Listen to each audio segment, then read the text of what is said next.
All right, all right, all right. Shalom, saints. Shalom to everybody that's online. As you are slowly coming on in, you know the rules, man. Wipe your feet before you come on in. Hit the like button. Make sure that the algorithm is aware that you're here and you're in here to learn the truth. You know, as you see the title, the July 4th, July 4th exposed, right? So we're going to obviously talk about July 4th, man. Look at a little history. Look at some things that kind of help us tie into the fact of understanding why our people should not be engaging in so-called Independence Day. I mean, what independence was it for our people? That's the first question you got to ask. You got to look at the date, 1776.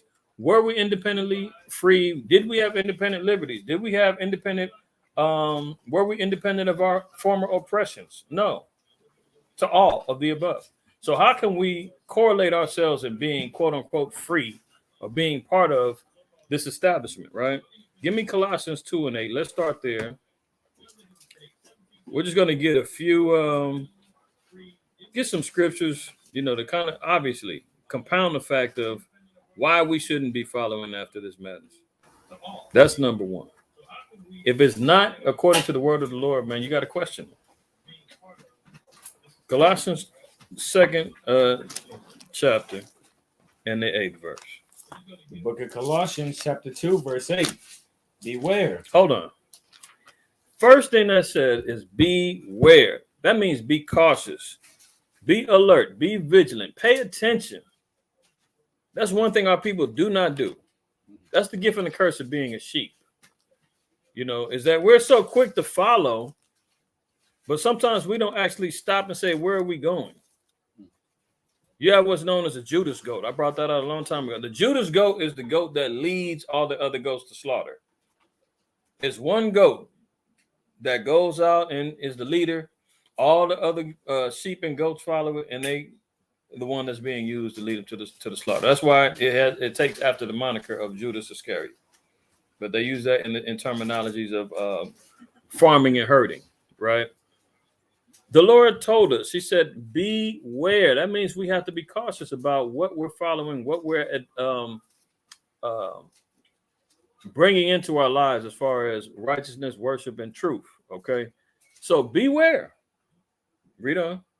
Lest any man spoil you through philosophy and vain deceit. Philosophies and vain deceit. We're talking about the wisdom and the knowledge of the world philosophically, you know, thoughts of men. We have to be cautious of where these things are stemming from. And it said, are they vain lies? Are they lies of vanity? Worthless lies. If we're talking about Independence Day and we're talking about the establishment of the quote unquote founding fathers, if you even acknowledge those terms, you're off. How can they say they found this country when clearly there were inhabitants here that had civilizations, that had systems of farming, agriculture, that had a language, they had construction and buildings here. And then the white man come over and say, look what we found. And we're the birth fathers of this. If you go along with that scenario, that is vain deceit. And that compounds the fact of going into July 4th, 1776. They want to talk about the independence and the separation of America and gaining its independence from King George and Great Britain. What did that have to do with the Negroes and the Native Americans, who they called Indian savages in the Constitution? We're going to get that up. We're going to pull that up. They don't even want to talk about that. See, the white man that tries to protect the Constitution, the ones that's out there, you know, making their proudful boast about, well, if it wasn't for the white Christians, slavery would still be going on. I mean, what you want, a pat on the back for doing the right thing? I mean, give me a break. Look, we help. You ain't help. The Most High is the one that dictated our cursings and how we were going to progress up out of it. And he already said that he was going to make the white man seek to please the poor and do everything else, man, to get our favor. So we're not patting you. We're not giving you no kudos and no congratulations and big thanks, you know, for helping us. And you didn't really help us, because as we're going to see, right after so-called slavery was over, then we're going into indentured servitude, then we get into Jim Crow, then we get into Dred Scott, then we get into up until this day. We just talked about it early out on the streets, man. A brother in Ohio just got shot by the police 90 times. 90 times. I didn't even pull that out last night. I should have. But 90. See, now I'm in DSTM mode. Where was he at? Hold on. Let me see. And the Negro's gonna go out there and already got the pork slab ribs marinating right now. Hold on. Black man in Ohio.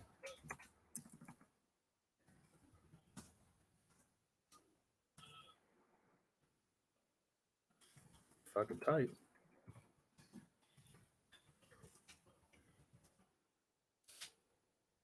Okay, here we go. Let me share this with y'all real quick.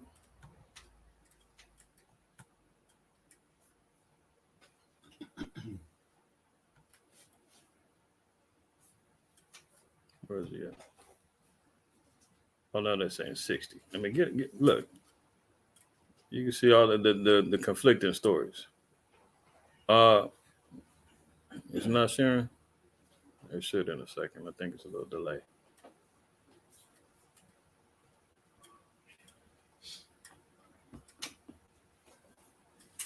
Okay, Jalen Walker.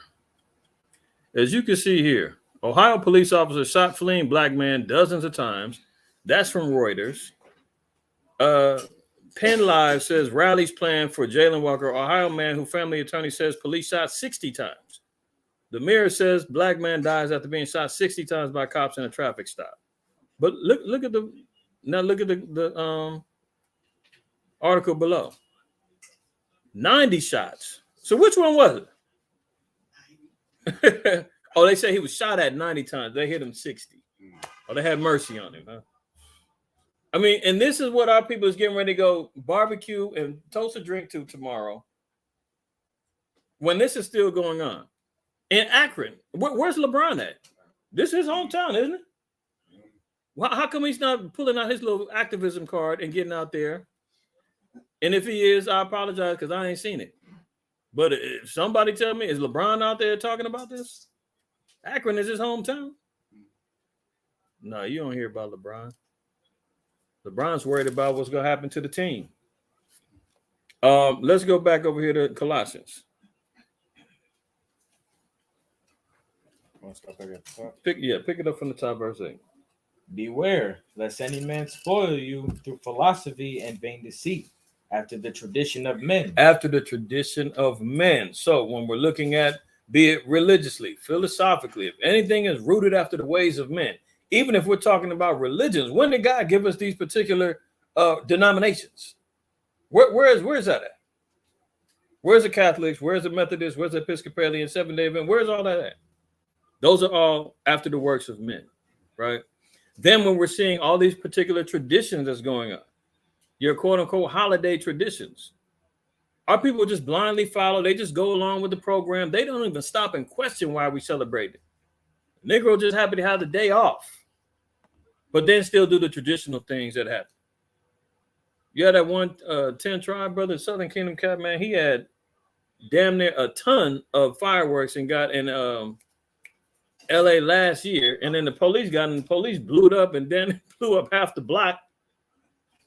This is the type of fire that's going on. That one football player, he was out playing with fireworks and blew off his fingers. Really? Smuggling in bombs just so they can light up their streets and make a killing, selling the stuff on the streets. The Lord said, after the tradition of men, go ahead. After the rudiments of the world. After the rudiments of the world, after the ways of the world, after the instructions of the world. 1776, the word that's of the world. That's not of the Most High. That don't have nothing to do with us. But our people just can't put down the damn chicken and the ribs and the burgers and the sparklers for 1 minute to say, can I do without this year? Can I just leave this alone? Or are you too busy about tradition, about your family coming together, about who's bringing the drinks? That's all our people are concerned with. We're so beat down in hell, so catching so much with these curses that we just want a little comfort. We just want a little break. Well, the Lord said you get a break every week. It's called a Sabbath. You get another one once a month called a new moon. 5 times out the week, out the month, the Most High says you can come together You can feast, you can be merry, you can actually sup and learn of my word, you can actually commune, you can hang out. I mean, how much more partying do you want? 5 times a month, the Most High said it. You want to wait one time a year. Or you rather wait till the first of the year. You want, what is it? New Year's. Then you wait for Martin Luther King. Then you want Valentine's Day. Then you wait till the white man dictates every bit of your life. And never stop to say, is this the tradition of men? Is this after the rudiments of the world? Did God say that this is okay? No, you just go along with the program. So the Lord said, beware of this. You have to be cautious. You have to be in the spirit of knowing what you're doing and what you're involving yourself in, what you're involving your kids in. You're raising your kids up into believing that a fat white man is sliding down the chimney somehow, lubed up to come down and eat your damn cookies and milk. And Negroes living in apartments. Where's the chimney at? Telling your kids, take your tooth out and put it underneath the pillow so the tooth fairy can leave you a couple dollars. Raising the kids on lies, you're going to raise monsters. Because once they come up and all they learn is the lie, and then when you start disciplining them for lying, they're going to say, well, you told me lies first. I learned from you. You told me January 1st was a new year. You told me that bunnies lay eggs. You told me that the tooth fairy exists. And then when they go out there stealing, lying, robbing, and killing, and then you wondering why, the kids and the youth was just destroyed. Well, look where it starts. Following after traditions can be very dangerous. If it's not the traditions of Israel, what's found in the book of the Most High, then obviously we got to stray away from it. So it says, beware lest any man spoil you through philosophy and vain deceit after tradition of men, after the rudiments of the world, and what? And not after Christ. And not after Hamashiach Yahushua. Not after Christ, right? So you got to wonder, you think Christ was worried about, he was fighting for independence. He was fighting for separation from Rome. He was fighting for our people to gain independence through the laws and the commandments and repenting. Why do you think he was strung up and put to death? They charged him with sedition, right? So sedition means that you were deliberately anti-government. You're going against the establishment. That was criminal. And if you're looking at July 4, 1776, the slaves were to be taking the position of Christ, bucking against the establishment and the government. And now all of a sudden you want to be a part of it. You want to assimilate into these whack traditions that have nothing to do with us. Let's go to 2 Peter. 2 Peter 3, we're going to read 15 to 18.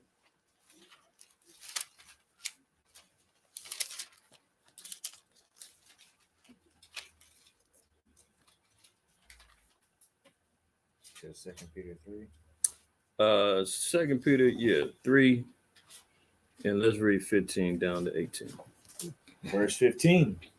And account that the long suffering of our Lord is salvation, even as our beloved brother Paul, also according to the wisdom given unto him, hath written unto you, as also in all his epistles, speaking in them of these things, in which are some things hard to be understood. So we're looking at the knowledge of salvation and said it came through the wisdom that Paul was writing to our people. So when we're reading these epistles, when we're getting the knowledge that's coming from the word of the Lord, we're supposed to be accumulating wisdom. Our learning is supposed to be of wisdom and knowledge, understanding. If you're blindly going along, following after these traditions, and you can't find an ounce of wisdom and knowledge behind them, then you need to leave them alone. Because it's not rooted after the things that we're supposed to be learning of that leads to our salvation. Our people was looking for salvation and freedom from bondage and oppression during those times. They wasn't out there, man, talking about, Master, what we cooking tonight? Master, we show is free now. Good thing we getting independence too, right, boss? You ain't getting none of that at all. That was not a shared independence. Go ahead. Which they that are unlearned and unstable rest, as they do also the other scriptures unto their own destruction. Mm-hmm. Ye therefore, beloved, seeing ye know these things before, beware lest ye also being led away with the error of the wicked. See, and that's what happened. The churches is not even trying to rebuke our people and tell them don't involve themselves in it. It was years ago, man. Brothers went out to and confronted some Christians that was out selling fireworks. The churches aren't talking about these things, telling our people that this is after the rudiments of the world. This isn't after Christ. You shouldn't be doing that. Stay inside. Be safe. Don't involve yourself with that matters. No, they're trying to tell people come and watch the fireworks show at the church. Telling the kids come on over in the church parking lot. We're going to be lighting up. If you're going to do it, be safe with us here at the church. I remember old church when I was in the world. They had what's his name? Chip Murray. And he had a service for Thanksgiving. And he switched the name, called it Thanksgiving. And tried to say that, it was about thanking the Lord for living. We don't care. We're not talking about all that stuff that happened in the past. It's Thanksgiving time. I see, if you don't knock it off, man. See, that's the unlearned wrestling. As they do with the other scriptures unto their own destruction. As they want to try to twist and turn to try to satisfy the people, don't want them to break from their tradition because you don't want to rock the boat.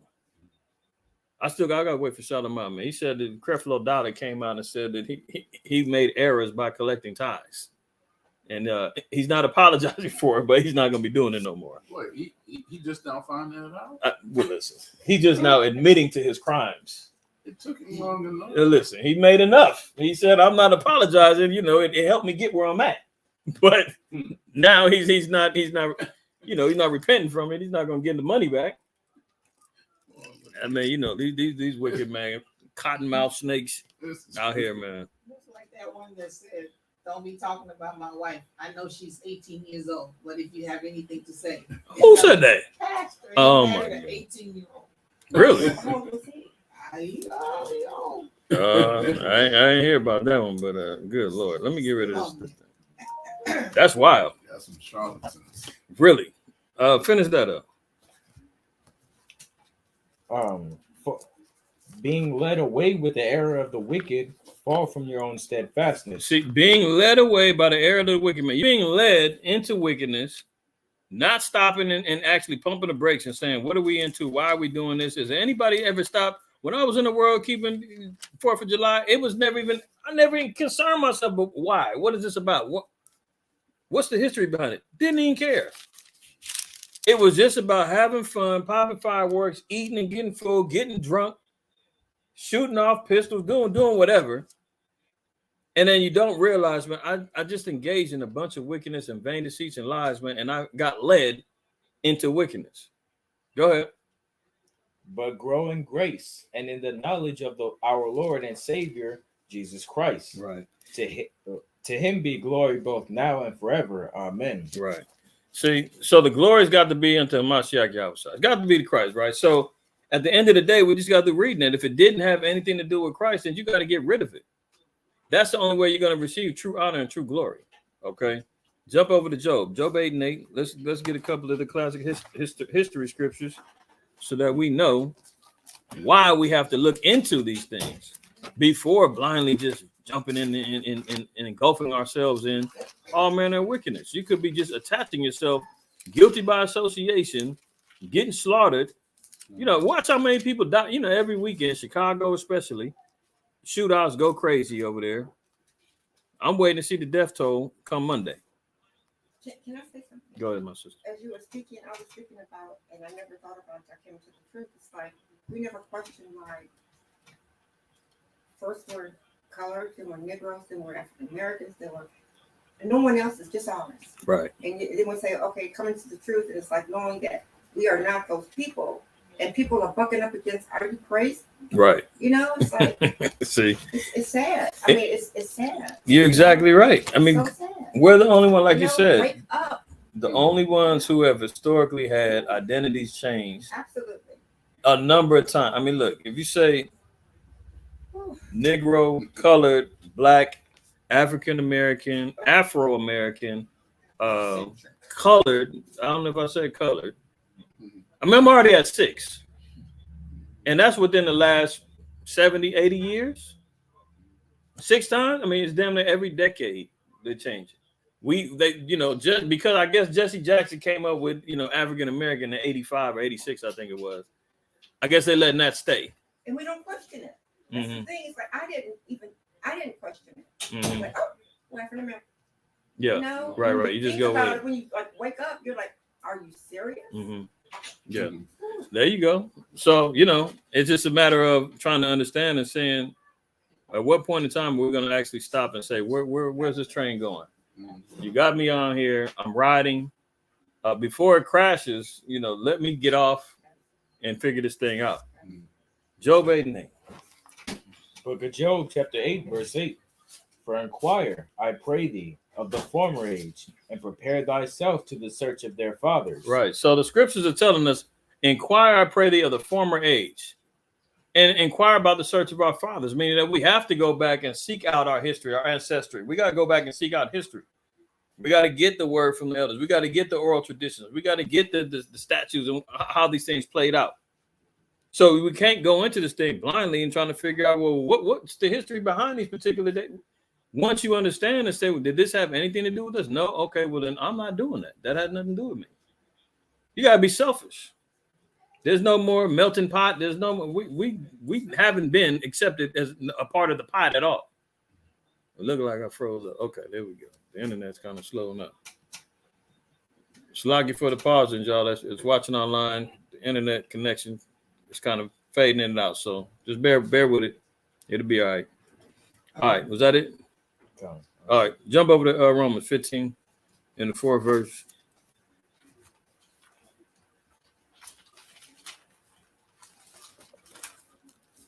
The book of Romans, chapter 15, verse 8.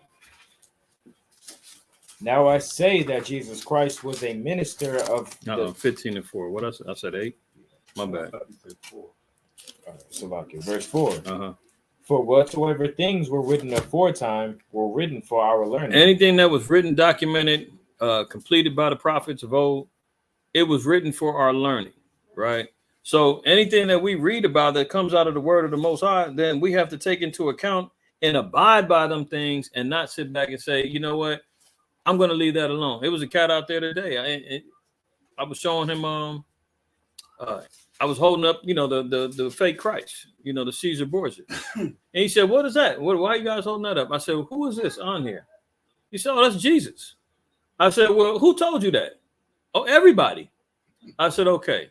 If I can show you in the Bible where this is not what he looked like and show you his true depiction and give you the history behind who this person that everybody told you this, would you believe it and listen? He said, yeah. I said, okay, let's go to the Bible. I got to go. I mean, I get it. It took 10 seconds before he said, I got to go. I got to go. I said, brother, you just said, if I show you, you're going to listen and you'll believe it. But he didn't want to be held accountable. He wanted to be uncomfortable.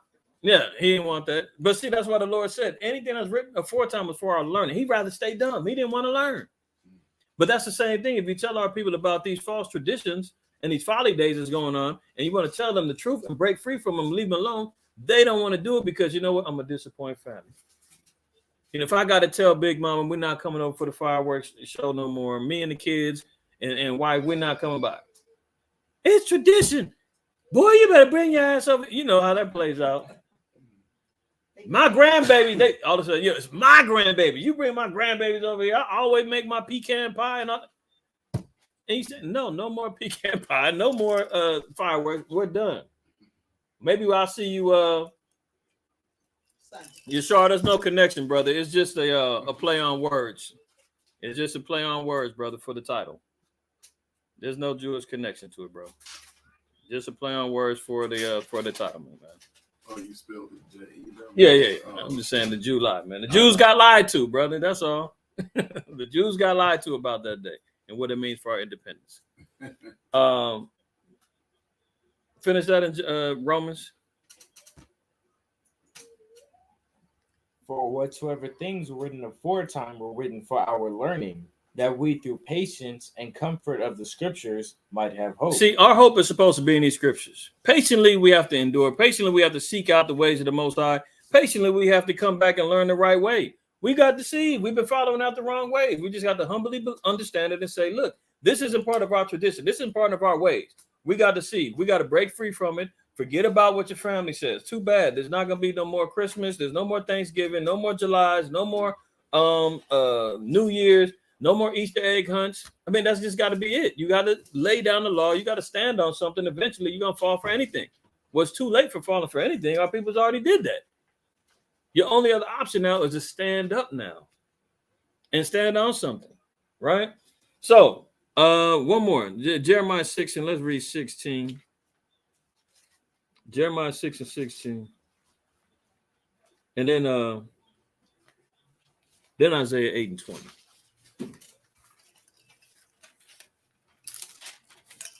Jeremiah chapter 6, verse 16. Thus saith the Lord, stand ye in the ways and see, and ask for the old paths. Where is the good way, and walk therein? So at some point in time, man, our people got to stand aside and say, well, where's the right way at? We've been following them the wrong way for a long time now. I need to know what the old path is. And if that's the good way, let me follow after that. We followed after enough of the ways that led our people astray, led our people to further destruction, led our people to more torment, more hell, more oppression, more prison houses, more poverty, more drugs, more, fornication, adultery. I mean, the list goes on and on of the transgressions of our people. Now we got to find the old path, man, the good way, and walk therein. Go ahead. And ye shall find rest for your souls. But they said, we will not walk therein. You see that? Our people want rest for our souls, but then you tell them the way that you're going to get it, they say, we don't want it that way. There's got to be another way to get to it. I can't purchase it. Well, the rich man told us that it's not attained. You can't get it by wealth and gold. You saying, well, can I, maybe for a sister, can I seduce somebody? Can I get a man to do my bidding to get into the kingdom? No, you can't get it that way. No rest for your soul is going to come that way. Our people think resting for our souls is being strung out on fentanyl and weed, and that's the only relief that they get. And that's what I was saying earlier. We go through so much curses and so much issues.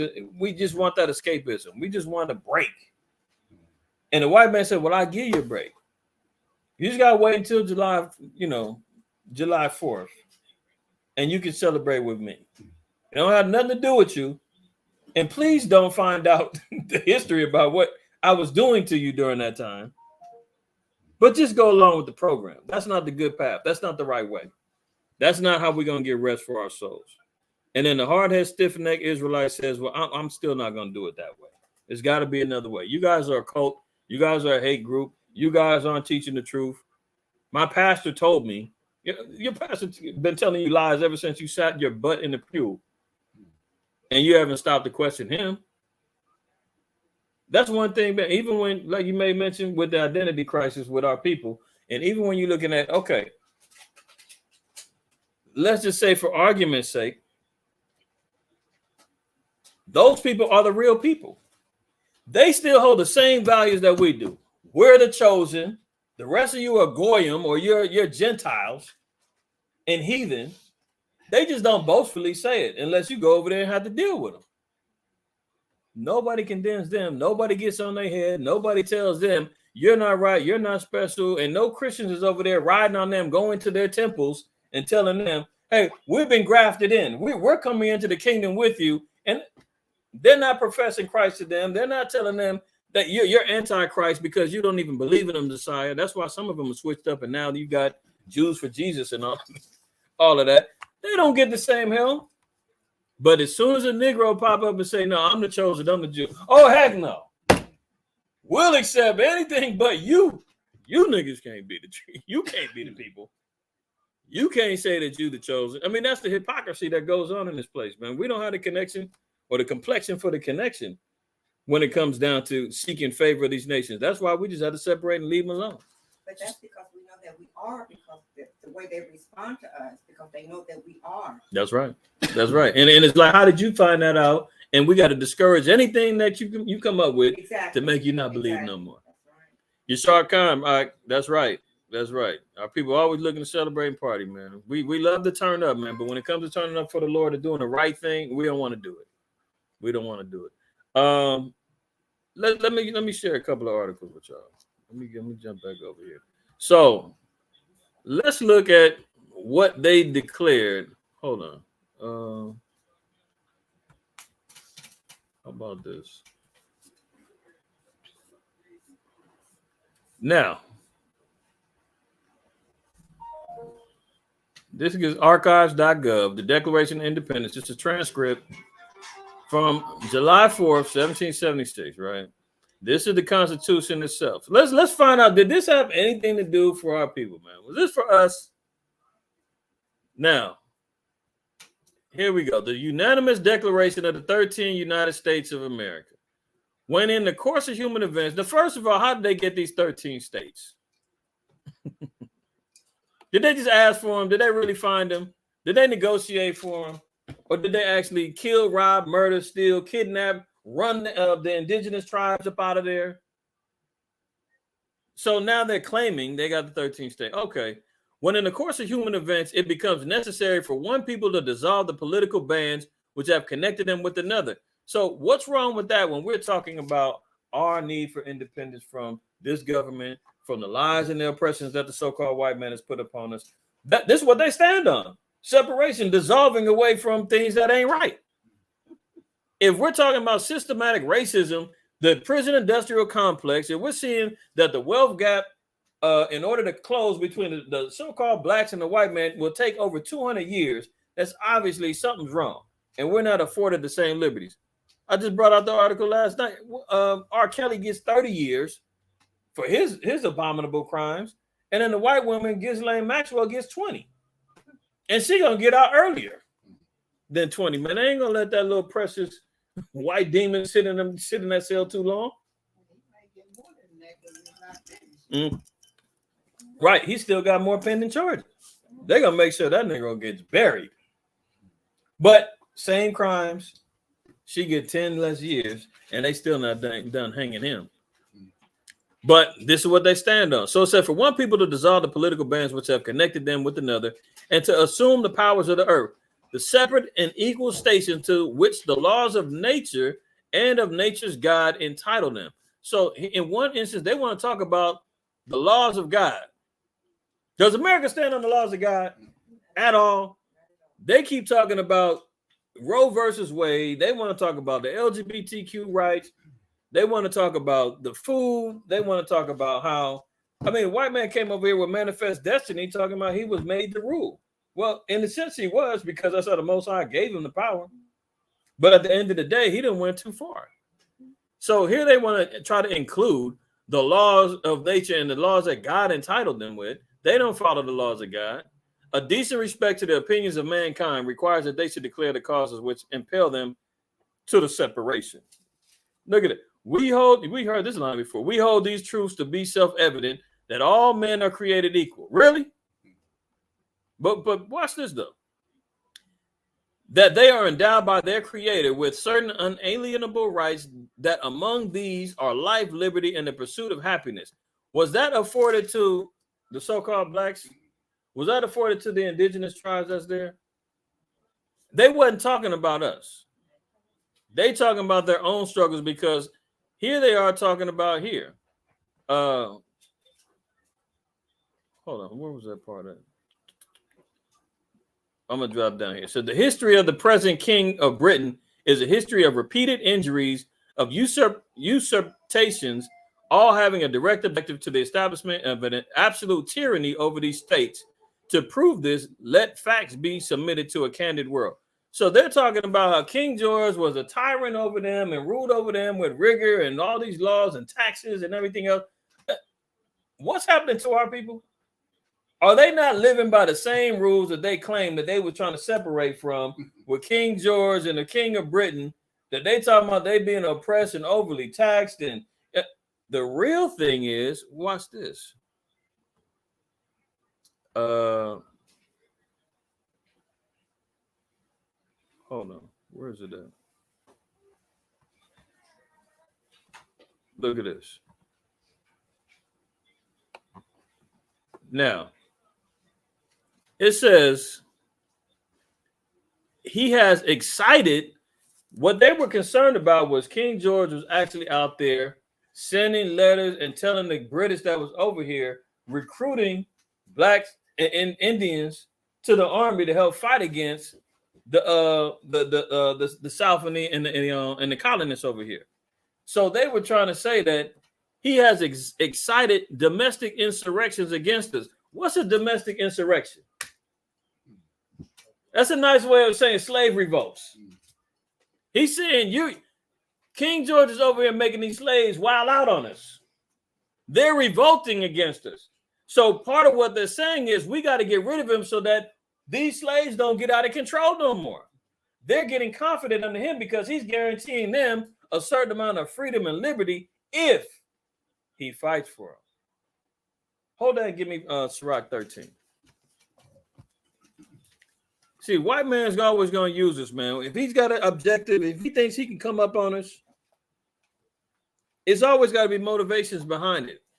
King George wasn't concerned about indigenous and black people getting freedom because he cared for us. He said, man, if you help me win this war, you put your life on the line, you get out there and get put to death, I'll give you freedom. But you got to rebel against the other white man that's oppressing you. You come over here, I'll be a good boss. You go over there, he still got whips for you. So they were complaining. They said that he's exciting domestic insurrections amongst us. So, Negro, ask yourself this. If the Declaration of Independence is saying that part of the reason why they wanted to set it up is because they wanted to stop you from rebelling and fighting against them and fighting against for your liberty, why are you out here popping fireworks and eating ham hocks every damn 4th of July? Sirach 13, verse 4. Book of Ecclesiasticus, chapter 13, verse 4. If thou be for his profit, he will use thee. If you can profit him, he will use you. That's just like when Slow Biden, we just brought it out a couple of weeks ago. We made the 300,000 work permit visas for the Northern Kingdom to come over here and work.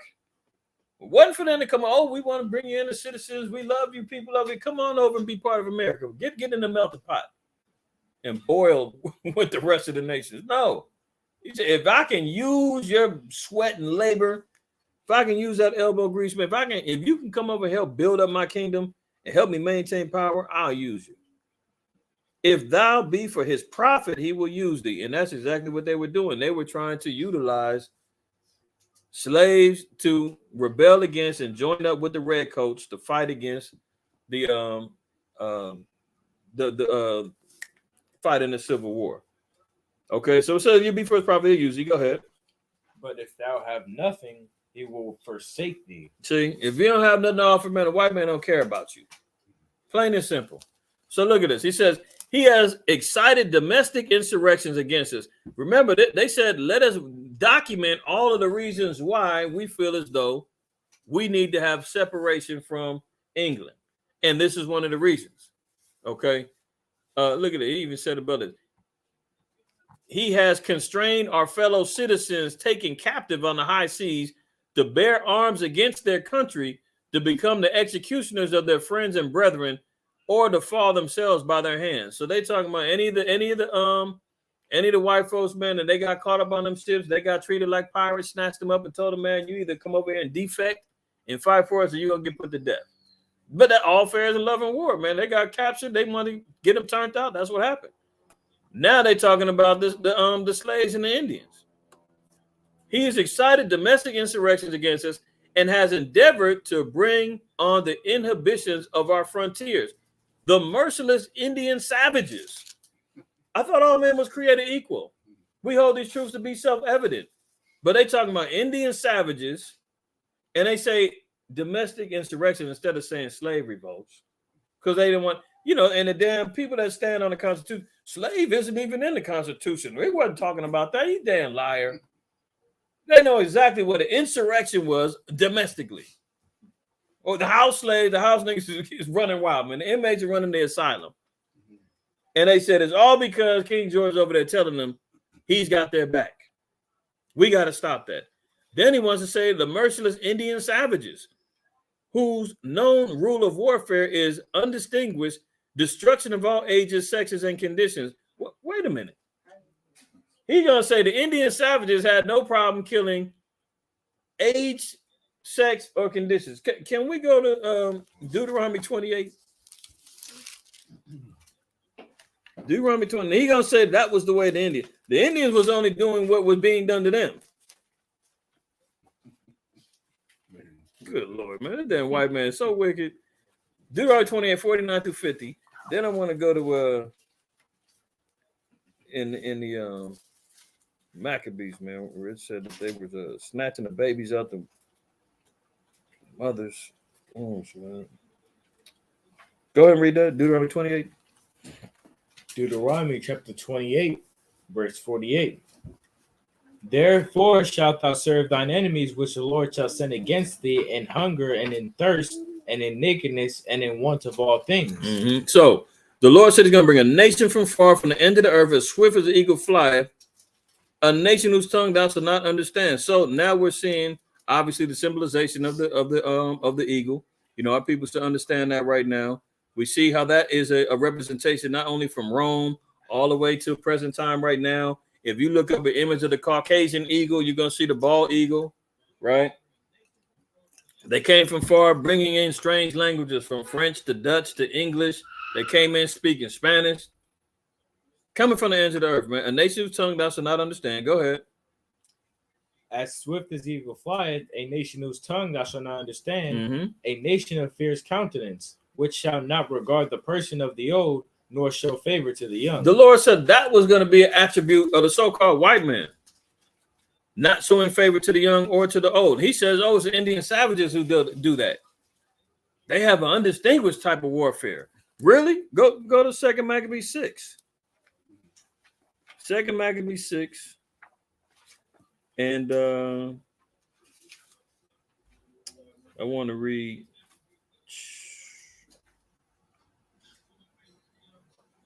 Let's read first. Okay, we're gonna read 1 down to 6, then we're gonna drop down, we're gonna read 10. Verse 10. 2 Maccabees chapter 6, verse 1. Not long after this, the king sent an old man of Athens to compel the Jews to depart from the laws of their fathers and not to live after the laws of God. So these are the Greeks. White men said that the Jews, our people, had to depart from the laws of our fathers and not live after the laws of our God, our power. That was mandatory, right? Go ahead. And to pollute also the temple in Jerusalem and to call it the temple of Jupiter. And they wanted to transform the temple of the Most High into Greek form, a place of Greek worship. Read. And to call it the temple of Jupiter Olympius, and that in Garizim of Jupiter, the defender of strangers, as they did desire that dwell in the place. Go ahead. The coming in of this mischief was sore and grievous to the people. It said the coming in of this mischief, man, was sore and grievous to our people. Man, this was eating our people alive to have to sacrifice and deal with this, bow down to these heathen, and let them go in here and transform our temple of worship into some place that they said was going to be dedicated to Jupiter, the defender of the strangers. They said this place is now going to be our sacred place. This is the God that's going to defend us. And you can't do nothing about it. Read. For the temple was filled with riot and reveling by the Gentiles. See, what goes on in the churches right now? You can't tell if they, is it a party? Is it a riot? They in there, and they jumping around and flipping. I mean, I seen a video with a wrestling match going on in there, man. That literally, the preacher was out here laying hands, slamming guys into the chairs. I mean, some of these African churches, they be wilding out. They be wilding out. Some of those African churches, but you see these same black churches over here doing very close to the same things. I think there was one woman, man, she was bobbing her hair so much, man, the wig came off. I mean, it was wild. They do it up. But this is what happens when the damn Gentiles and the heathens get a hold of the churches. The temple was filled with riot and reveling by the Gentiles. Go ahead. Who dallied with harlots. Oh, they was letting the harlots hang out. And this is what they call sacred prostitution. Where they was in there, allowing prostitution to go on. Having sex to different gods. Dallied with harlots. Go ahead. And had to do with women within the circuit of the holy places. Mm-hmm. And besides that, brought in things that were not lawful. So they were doing all manners of wickedness and unrighteousness in our temple. Go ahead. The altar also was filled with profane things, which the law forbiddeth. Read. Neither was it lawful for a man to keep Sabbath days or ancient feasts, or to profess himself at all to be a Jew. So it got down to the point where you couldn't even declare yourself to being a Jew, let alone to keep lawful feast days or Sabbath days. Well, what's the church is telling us now? Sabbath is every day. I mean, we just seen one sister today. Caught her slipping though. She thought she was slick. She went to walk by and she said, it's the Lord's Day every day up. I said, hold on, sister. What day is the Lord's Day? Every day. But today and every day. I said, no. He gave a specific day though, right? What's the day? Come on, sister, help me out. She's talking to her friend. She need to bail out. I said, wait a minute. You done came over here. You started this now. You got to get some answers. They both look at it. The other sister said, no, let him go ahead. I said, it begins with an S, sister. See, y'all caught me off guard. We didn't catch you off guard. You the one that came up talking crazy. Good Lord, man, our people is wild. I said the Sabbath. Yeah, the Sabbath. The Sabbath. That's right. Yeah, the Sabbath. Okay, are you keeping the Sabbath? Let me show you how to keep the Sabbath, sister. Give it to that. Yeah, I gotta go, but it's every day. Our people, man. And then, but see, this is why they get this training and they get this understanding from days of old. Don't keep the Sabbath day or the ancient feast. You ask somebody about the new moon, Pentecost. You asking them about Day of Atonement. You talking about Passover. They scratching their heads wondering what's going on. They have no idea because it's been erased from their histories. Drop down, read verse 10. Since the white man want to talk about undistinguished warfare and the killing of ages, read verse 10. Verse 10. For there were 2 women brought who had circumcised their children, who when they had openly led round about the city, the babes hanging at their breasts, they cast them down headlong from the wall. You see that? But we supposed to forget about these type of heinous acts that they was doing, man. They said that these women, remember, it was unlawful for our people to circumcise their children, man. They wanted us separated from the covenant of our fathers, of the Most High, right?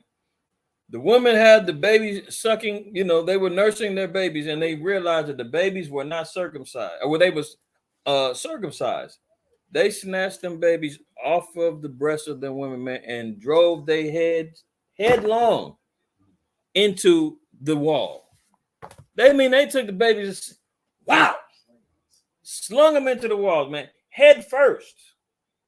And they want to talk about the savage Indians killing women and children. You started it. And then when we want to retaliate and we live by your same rules, man, they savages. The white man is a complete savage. But he wants to say that. But that's in the Constitution, right? So obviously we know that that has nothing to do with us, right? Let's look at this one.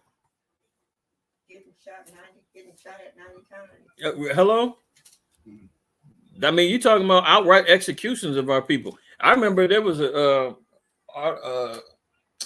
incident that happened a few years back. It was a brother and a sister. They was in a car, and the cops, I forgot what happened. The cops ended up shooting. It was like 137 shots. They got to the point to where they ran and got on top of the cars and were shooting into the cars. Esau. Wicked. Yes. Now look at what the Constitution really says about race and slavery. This is another article. So that was always something that they were leaving out. What about our slavery? What's the Constitution say about our race? 150 years ago this month, the 13th Amendment, and that's something else that we haven't even talked about. The 13th. Did y'all see that? There's a documentary on Netflix surrounded around the 13th Amendment. And let's look what it says. Okay. It's a good documentary. His sister did it.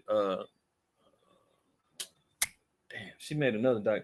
Ava DuVernay, I think her name is. She did the 13th. Yeah. Well, check this out. 150 years ago this month, the 13th Amendment officially was ratified with it. Slavery finally was abolished in America.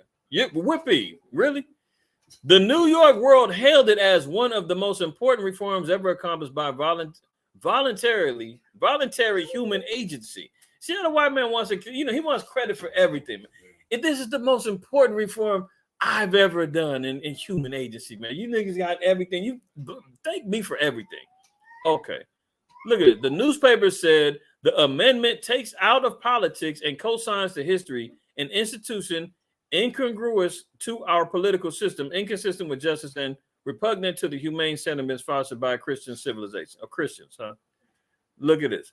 With the passage of the 13th Amendment, which states that neither slavery nor involuntary servitude, neither one, except as a punishment for a crime whereof the party shall have been duly convicted, shall exist within the United States or any place subject to their jurisdiction. What is that saying? They said slavery still exists as long as a crime has been committed. Slavery or involuntary servitude is abolished, it's gone, except as a punishment for crime whereof the party shall have been duly convicted. So if you get convicted for a crime, they have the legal right to institute you into slavery. That's why you have the prison industrial complex, and our people are so packed in these jails. That's the new form of slavery, man. They working for pennies a day, chalking up all kind of industry. They down there in Angola and Louisiana working the fields and building up agriculture, you know, from the license plates and everything else that they got our people out there slaving in there. It's legal slavery, right? Shall exist within the United States or any place subject to their jurisdiction. The central contradiction at the heart of the founding was resolved. So slavery still exists as long as crimes have been committed. And you know that they out there planting drugs on our people, you know, violating our civil and supposed civil rights and all of that other stuff, framing our people for crimes, man. How many people have we seen get exonerated from crimes they didn't commit after DNA evidence, you know, released them? Men, you know, spending 30 years, 40 years locked away, and they come out with a sorry and then get some chump change as a civil, you know, civil lawsuit settlement. But that's how they continue with the slavery. 13th Amendment was a backup plan, right? So then, so I just wanted to bring that particular portion out. See, this is how they get slick. Race in the Constitution. The argument that the Constitution is racist suffers from one fatal flaw. The concept of race does not exist in the Constitution. See, they were slick. They tried to make sure that they didn't include race, but they did by talking about, you know, the Indian savages. Nowhere in the Constitution or in the Declaration of Independence, for that matter, are human beings classified according to race, skin color, or ethnicity. That's a lie. We just read it. Nor one should add sex, religion, or any other to left favorite groupings. Our founding principles are colorblind. After they just said, but one of the reasons why we need independence is because King George is causing insurrections on our plantations. Yeah, the 3/5. That's another thing. Now, this is how they get out of this. This is how they get slick with this one, right? The infamous 3/5 clause, which more nonsense has been written than any other clause. They ain't talking about nonsense meaning, oh, blacks wasn't 3/5 of men. They're saying that that's nonsense. That doesn't exist, which technically is right, but this is how they do it. Nonsense has been written for any other clause. Does not declare that a black person is worth 60% of a white person. It says that for purposes of determining the number of representatives for each state in the House and direct taxes, the government would count only 3/5 of the slaves. See, it's semantics. They're not saying, quote unquote, you're 3/5 of a human being, but we'll only accept 3/5 of your slave population when it comes down to representation in the House. So when the North was getting their numbers together and the South was getting their numbers together, the South said, we want to count all of our inhabitants. We want our slaves to be counted. We want our households to be counted. We need all the numbers that we can get. The North said, listen, we need to compromise.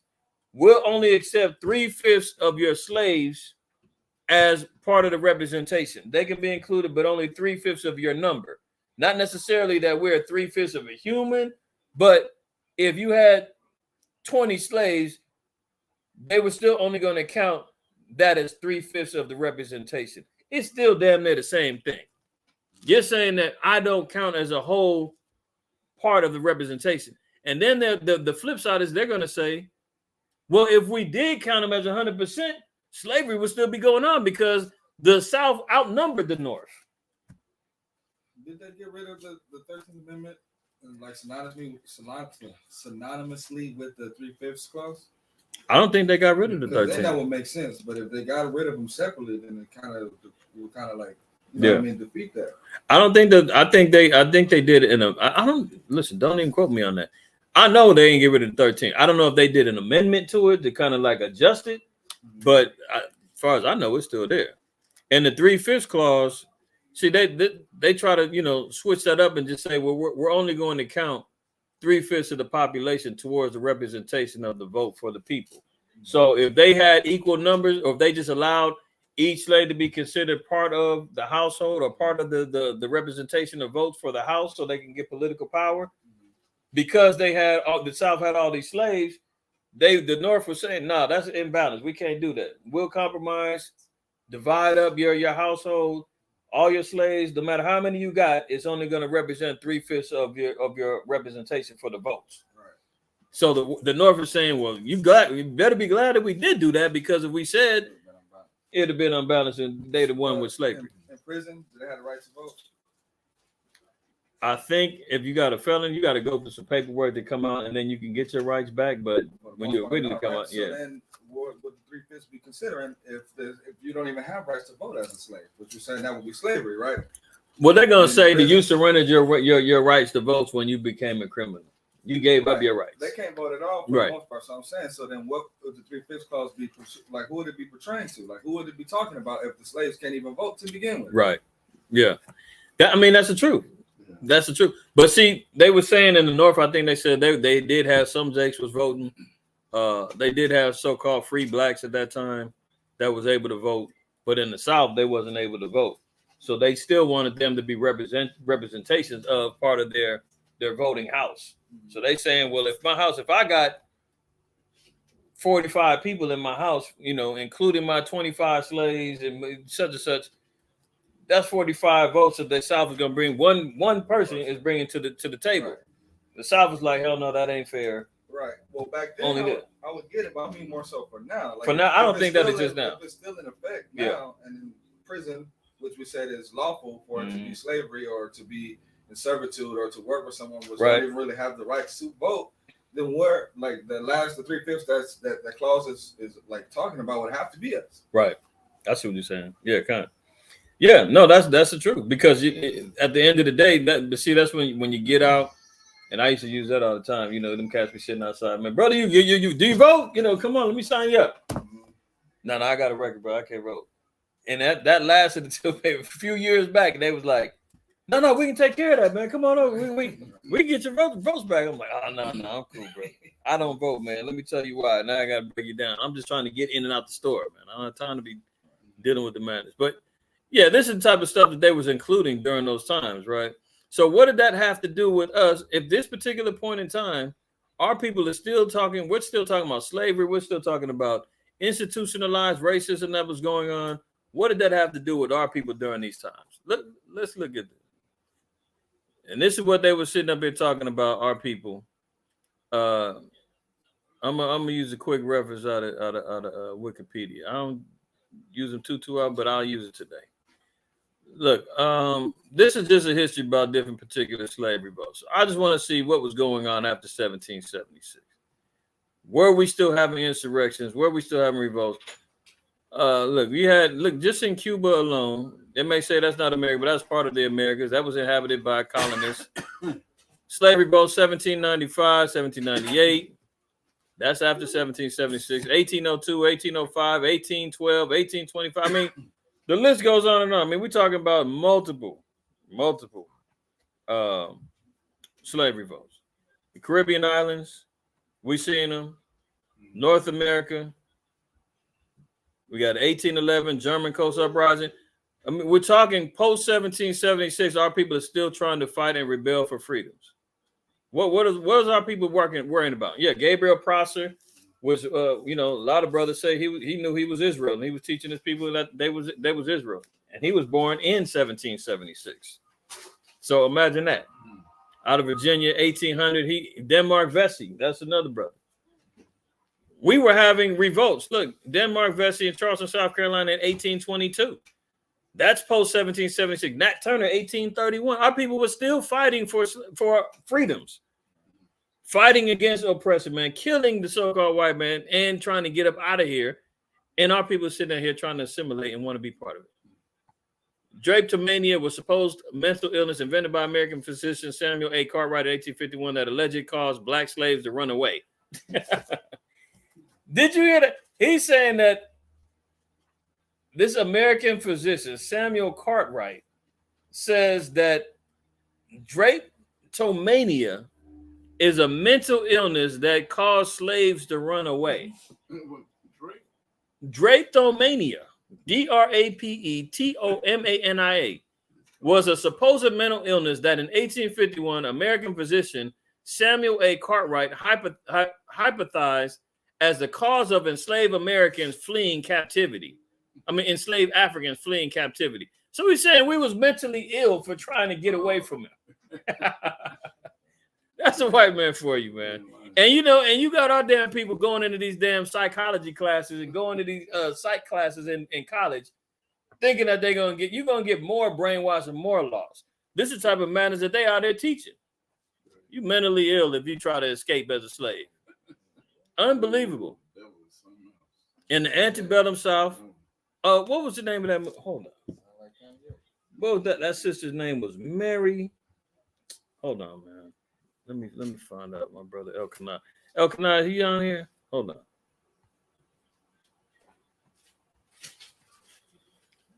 Let me find this.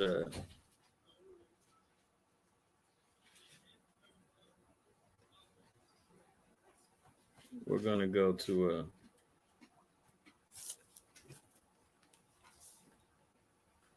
Hold on one second. I want to get this reference for this because there's a movie and it's based after a true story, man. Shalimar, you made mention of it earlier, man, about the slavery still happening in the 60s. Hold on. I'm gonna find it real quick. That was antebellum, but they made another movie called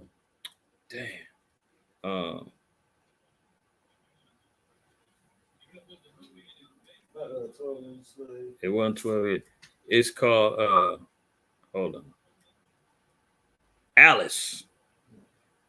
Now hold on, I'm gonna show y'all right now. It had Kiki Palmer? She played a sister, right? And it was just like antebellum, but it was a true story though.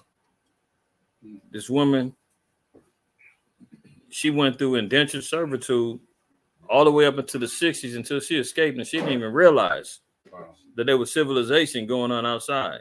And then they kind of threw in the whole little twist, and her and Common went back to free the slaves off the plantation, but they kind of added that on. But it said that it was based on the true story. I'm trying to find the sister's real name, and she took it to court, and they dismissed it.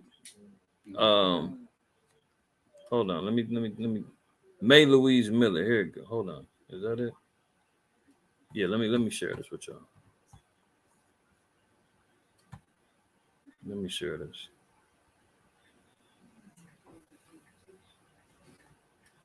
Oops, this should ought to be on. Okay, here we go. Here's the highlight right here. It just came out in 2020. I think it's 2022. Yeah, March. Right. Look, they made sure they shut this down, man. They only made $373,000, man. They threw it out there and just said, hopefully you catch it. If you don't, too bad. No, I think it went like straight to. It said theatrical release poster, but I ain't see no advertisements for it. I think they put it, straight to streaming or straight to video or something. Wow. But here you go. Plot: a woman, Palmer, is enslaved in 19th century plantation in Georgia. Attempting to escape, she realizes it's actually 1973. And meets a truck driver, Common, who helps her adjust to the time period. She persuades him to go back with her to the plantation so that she can exact revenge on her cruel former owner.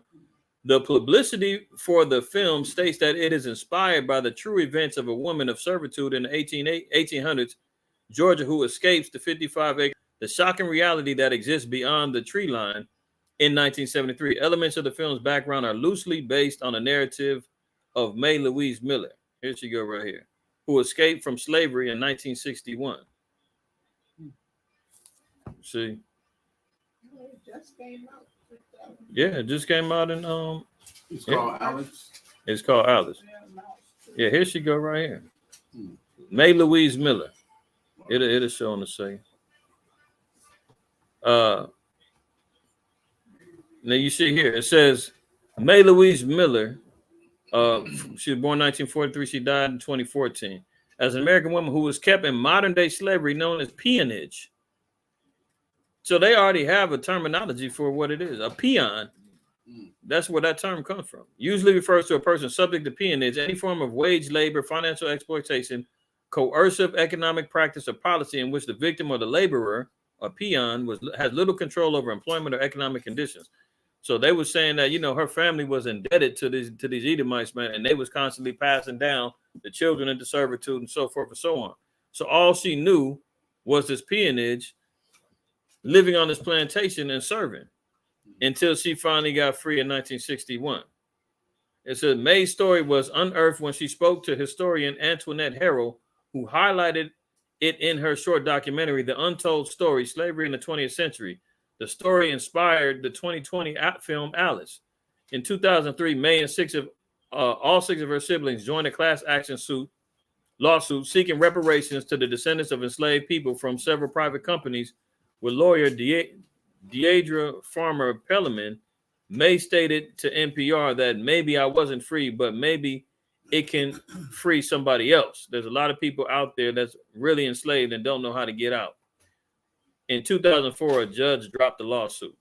So, you know, they ain't show her no love, as we see what happened with that. But you see what it is, man. Are people still in slavery right now? Still in slavery right now. What about Jim Crow? Yeah, she passed in 2014. Jim Crow. Our people forget about that. I mean, this is post 1776. Jim Crow is a U.S. history of any laws that enforced racial segregation in the South between the end of Reconstruction in 1877 and the beginning of the Civil Rights Movement in the 1950s.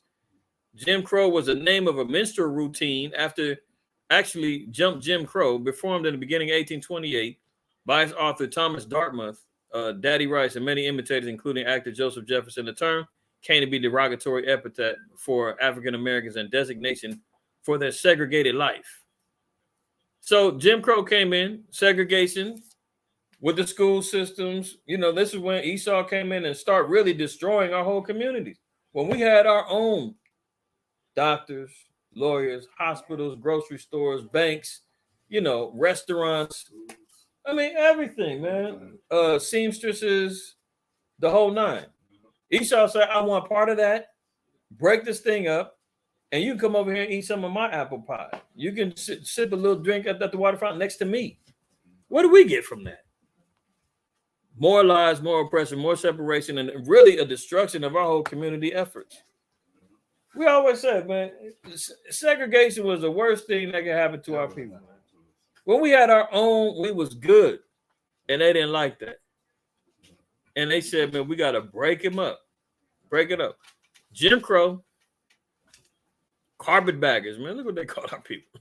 From the 1870s, Southern state legislators no longer controlled by so-called carpetbaggers and freedmen passed laws requiring the separation of whites from, quote, persons of color in public transportation and schools. Generally, anyone ascertainable or strongly suspected black ancestry in any degree was for that person of purpose a person of color.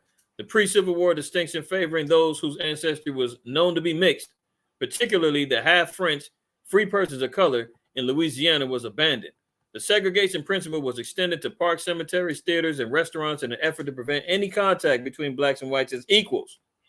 But I thought they just said in the Constitution, man, we hold these truths to be self-evident that all men are created equal.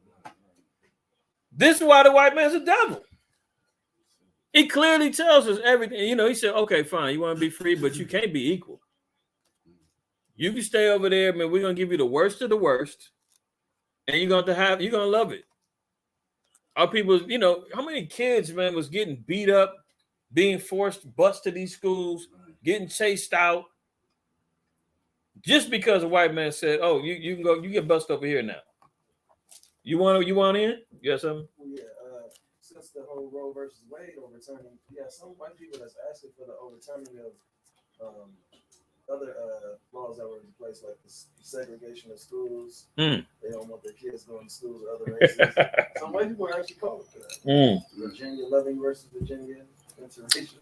They figure, man, if the gates is open, we're gonna steal everything we can and push everything back to where we want it.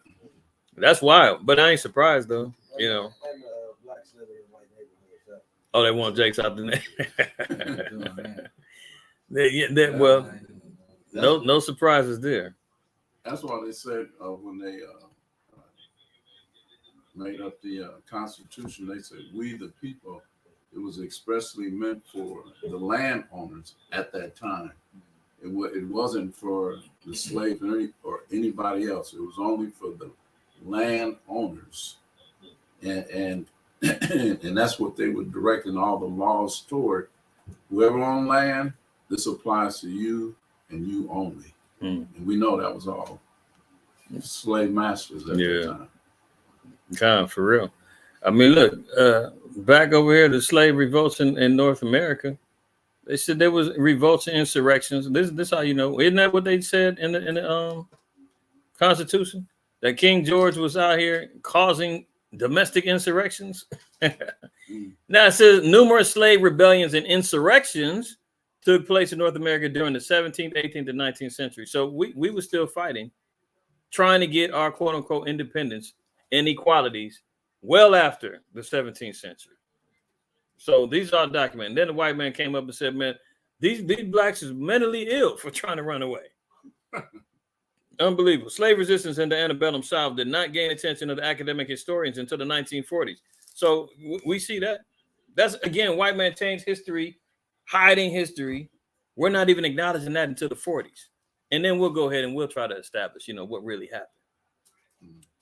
So we're seeing that here. What else do we got down here? 1811 German Coast Uprising took place in Louisiana. Involved 500 insurgent slaves. So that's post 1776. Our people's out here fighting for their lives, man. And they out here talking about popping fireworks. You don't see Jake with the full garb of American flag. Yeah, wrapping themselves in American flags. You remember that with 9/11, man? And everybody had their little American flags, man. They had the damn window flags. People was driving in their cars. They was waving them around. Everybody was standing behind America, man. We will not. What were they saying? We won't forget. Yeah. It was wild. I mean, we looking at Jakes and Lolos. They rock flags flying. I said, our people is gone, man. Gone. So we know about Nat Turner was post 1776. What was the name of that movie they had about him? Birth of a Nation. I mean, see, our people forget about that, man. They just want to go play dress up and go watch Black Panther and fantasize about Wakanda when real stuff was going on, man. Our people's out here really fighting for their lives and dying. Women was getting killed. Men was dying just to get our people free. Man, Nat Turner, Gabriel Prosser, man, and these cats would be rolling over in their graves, man, seeing our people out here toasting and waving flags and putting them out on their porches and sipping drinks and talking about good old America. They'd be rolling over in their graves, man. Look, Black Seminole rebellions, that's 1831. The Amistad, they made a movie about that. 1830. I mean, look at this, man. We got plenty of history that shows we was not independent. That wasn't ours. All right. Dred Scott. How about the Dred Scott decision, man? This is the tragedy what they did to this brother, man. 1857. The Dred Scott decision. And this is kind of where they get that 12 years a slave from, too. Legal case in which the Supreme Court on March 6, 1857 ruled that a slave, Dred Scott, who had resided in a free state and territory where slavery was prohibited, was not thereby entitled to his freedom. So here he is in a free state, and they told him that he was not entitled to his freedom because of where he came from. The African Americans were not and could not. This is so cold, man. Esau, boy. All right, let me finish this up. Entitled to his freedom. African Americans were not and could never be citizens of the United States. And that the Missouri Compromise, which had declared free all territories west of Missouri and north latitude 36 degrees by 30, was unconstitutional. The decision added fuel to the sectional controversy and pushed the country closer to civil war. Among constitutional scholars, Scott versus Sanford is widely considered the worst decision ever rendered by the Supreme Court. It has been cited in particular as the most egregious example of the court's history of wrongly imposing a judicial solution on a political problem. A later Chief Justice, Charles Evan Hughes, famously characterized the decision as the court's great self-inflicting wound. Let's get to the problem. Dred Scott was a slave who was owned by John Emerson of Missouri. In 1833, Emerson undertook a series of moves as part of his service in the U.S. military. He took Scott from Missouri, a slave state, to Illinois, a free state. So, you know, he's living off of this is my property. When I move, he moves. So he's in a slave state of Missouri. He's in the military. He gets transferred over to Illinois, where it's a free state now. So now Dred Scott should be free. And finally into the Wisconsin territory, another free territory. So he's been in 2 free territories, was only in 1 slave state, right? During this period, Scott met and married Harriet Robinson, who became part of the Emerson household. So now he married, his wife now becomes part of the slave institution. She comes along with him. Emerson married in 1838, and in the 1840s, he and his wife returned with the Scotts to Missouri.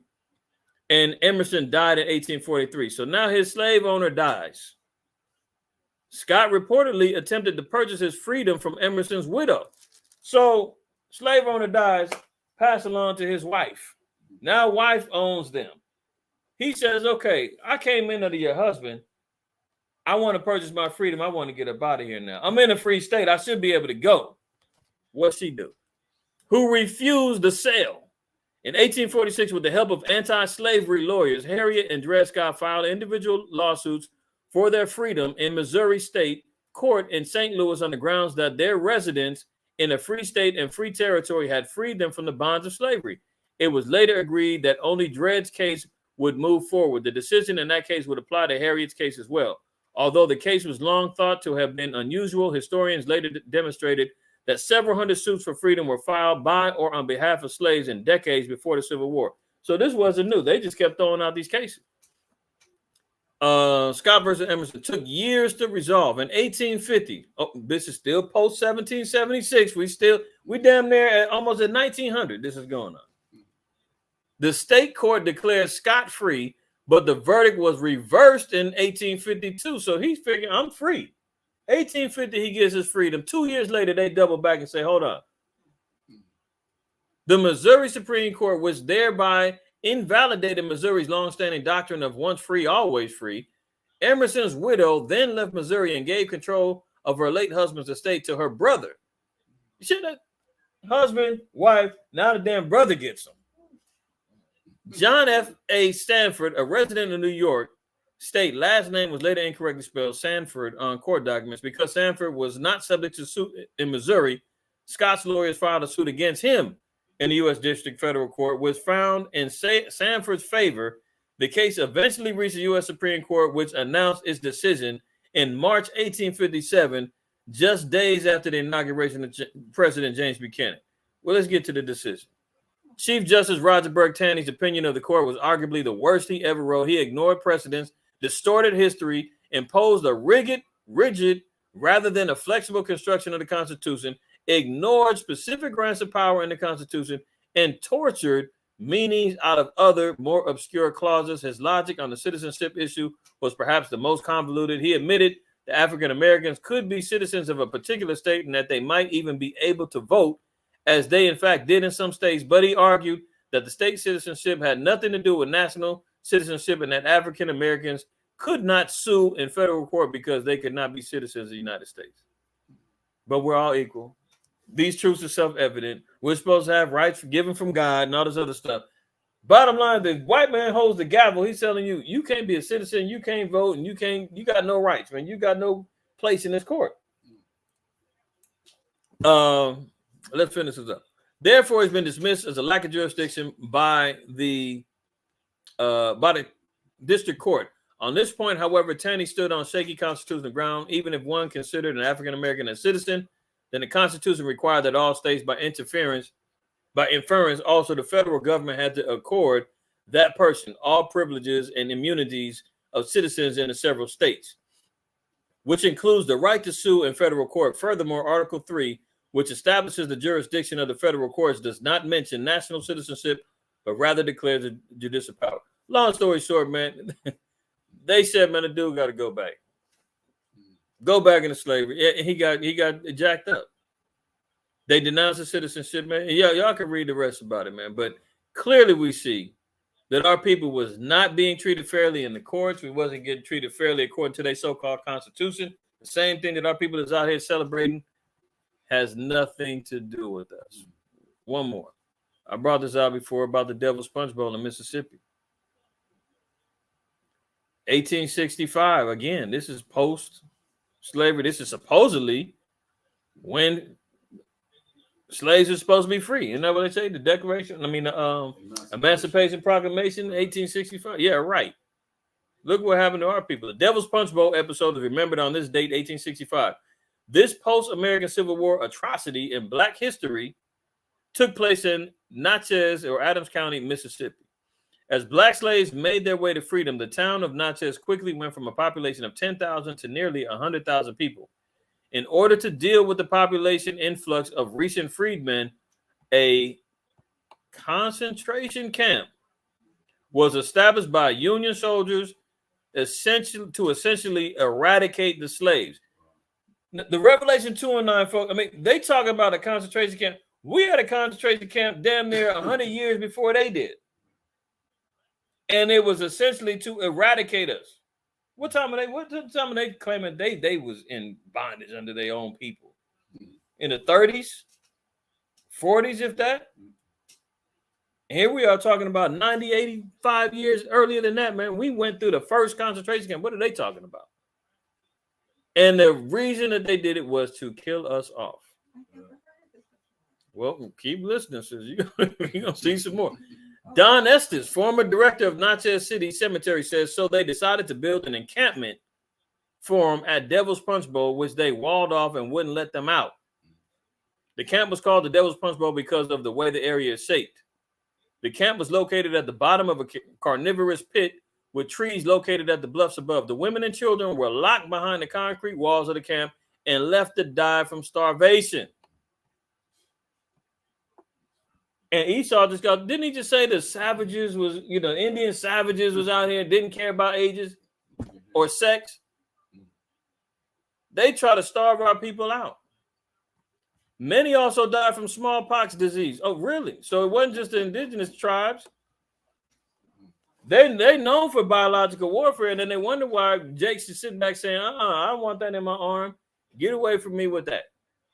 You got a history of just trying to kill our people off with these tactics. In total, over 20,000 free slaves were killed in 1 year. 20,000.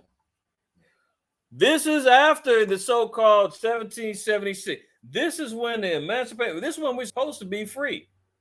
And in that same year, we got 20,000 dead. That's in one place, Natchez, Mississippi.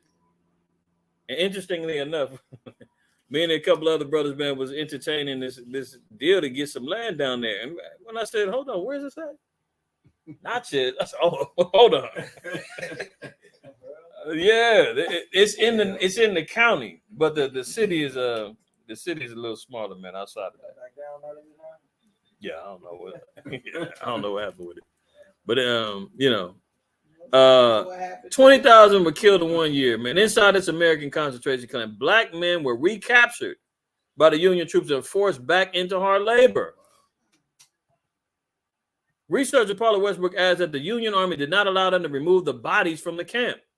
They just gave them shovels and said bury them where they dropped. That's why I said, man, the souls of them, man, the souls of the righteous man is crying up from them graves, man. And then when we say the white man's the devil, they name their own places after the monikers and the spirit that they're motivated by. Devil's Punch Bowl, man. And then they got bodies stacked up over there, man. Just told them, man, throw some dirt on them. And you getting back to work. Today, the bluffs are known for the wild peach groves, and the locals will not eat any of the fruit because some are aware of what has fertilized the trees. Estes said that during his studies, he learned that women and children were all but left to die in 3 punch bowls. Disease broke out among them, smallpox being the main one, and thousands died. They were begging to get out.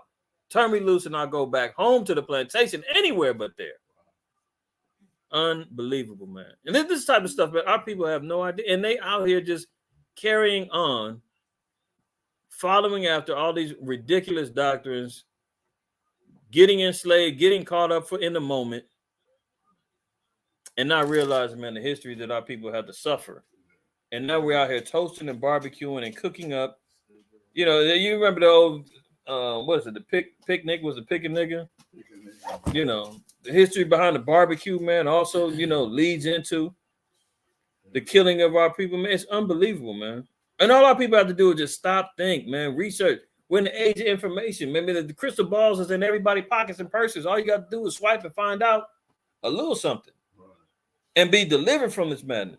Go to Isaiah 8:20. They said that when the floods over there, skeletal pieces still wash up to the shore. Oh my goodness! Wow. Reminder. Yeah. Man. Man, oh man. I know my mother used to say she wouldn't even want to fly a plane over Mississippi. Wow. You didn't want no parts over there. No man. parts. M.I. Crooked letter. Aye. And you know what's interesting? That's the one place that they make sure that Jakes know how to spell when you're in school. Sure is. MISSISSIPPI. You know, I still remember that from being a kid. M.I. crooked letter, I crooked letter, whatever that. Yeah. They make sure we remember their damn memorials, man. Unreal. Isaiah 8:20. Let's go there. The book of Isaiah, chapter 8, verse 20. To the law and to the testimony, if they speak not according to this word, it is because there is no light in them. See, plain and simple. If you speak not according to this word, there is no light in. I mean, there's no knowledge. There's no wisdom behind it. If you can't find it in here, man, when the Lord said it's okay to do, then you don't do it. If it's not within the law, if it's not within the testimony, if it's not part of the Lord gave us ceremonial laws. Like we said before, the Most High said, bare minimum, you have 5 times a month you can come together. You can turn up in righteousness, you know, with meaning and understanding behind why you're keeping these particular days. And then throughout the rest of the year, we got another 11, minus the new month, another 11 different festivals to keep. So the Most High knows Israel loves a nice little turn. Israel loves to come together. We love to eat. We love to be amongst each other. We love each other's company and all of that. The Most High said, I know my children. I got that taken care of. But we turn that down and say, well, give me Easter instead of Passover. And we said, what are you talking about? Why would you do that? You don't want Memorial Day? Well, how about you learn about the memorial assignment? Maybe you should learn about the memorial of the destruction of Nicanor. Let's talk about some real deliverances of memorials when our people rebelled and fought against the Greeks and had crucial victories in taking back over, this place, right? So this is what we're talking about. What I say, Isaiah 8. Okay, now let's go over here to. But you know what? Go ahead. I remember back in the day, we used to say this scripture applies to the churches and the pastors and what have you. But that applies to this scripture right here applies to every Israelite that is not aware and conscious of the law and the testimony of Christ, whether they're in the church or not. But we used to push it real hard on the pastors and what have you. Right. But any Israelite that is not abreast of the law, abreast of the testimony, the true testimony of Christ and who he is, no light in them. Yeah, that's true. I mean, you can't find light in somebody, man, who's dwelling in darkness. And they refuse to turn the lights on. I would joke about that with my kids. Sometimes they'd be in the room, man. It'd be broad daylight, man. They in there, lights off and I'd be like, man, we children of the light, man. Turn on the lights in here. What's wrong with y'all? Open up the windows, get some sun in here. Real light. Right, but the ignorant will rather stay in their darkness and their wickedness, man. Let's jump over to Mark 7. Mark 7. And you can pick it up at the 6th verse.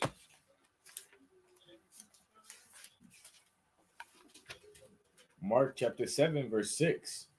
He answered and said unto them, well hath Isaiah prophesied of you hypocrites, as it is written, this people honoreth me with their lips. See, Yahweh already acknowledged. He said, look, these people are hypocrites. Nobody can praise, but I mean, that's Yahweh. Mean praise of the Lord. Black folks, man, can praise like no other. We ain't got no problem singing and praising. You know, prayer, praise, worship. What they talking about in the church? Praise, worship. They doing that. We can do that with the best of them. And then you get these, you know, these uppity Negroes running around here with their nose up. You can't judge me. What's wrong with coming together? It's just another day. And you can't tell me I don't love God. Yes, I can. Because you're not being led by the word of the Lord. The Lord said, if it's not in the law to the testimony, there's no light in them. Leave it alone. The scriptures say that a man that is spiritual judgeth all things. So, excuse me. Yeah, I have to make sure you are aware that no, you really don't love the Most High. You really don't follow and favor the ways of Yahweh Shai. You don't. And Christ called him plain. He said, look, you hypocrites. Go ahead. He said, this people honors me with their lips, but we know every man, Jesus Christ. What's that little Edomite? You seen him? There's a little meme with this little Edomite where somebody scares him, and he be going about Jesus Christ. You ain't seen that? Oh, yeah, the little Edomite boy. Jesus Christ.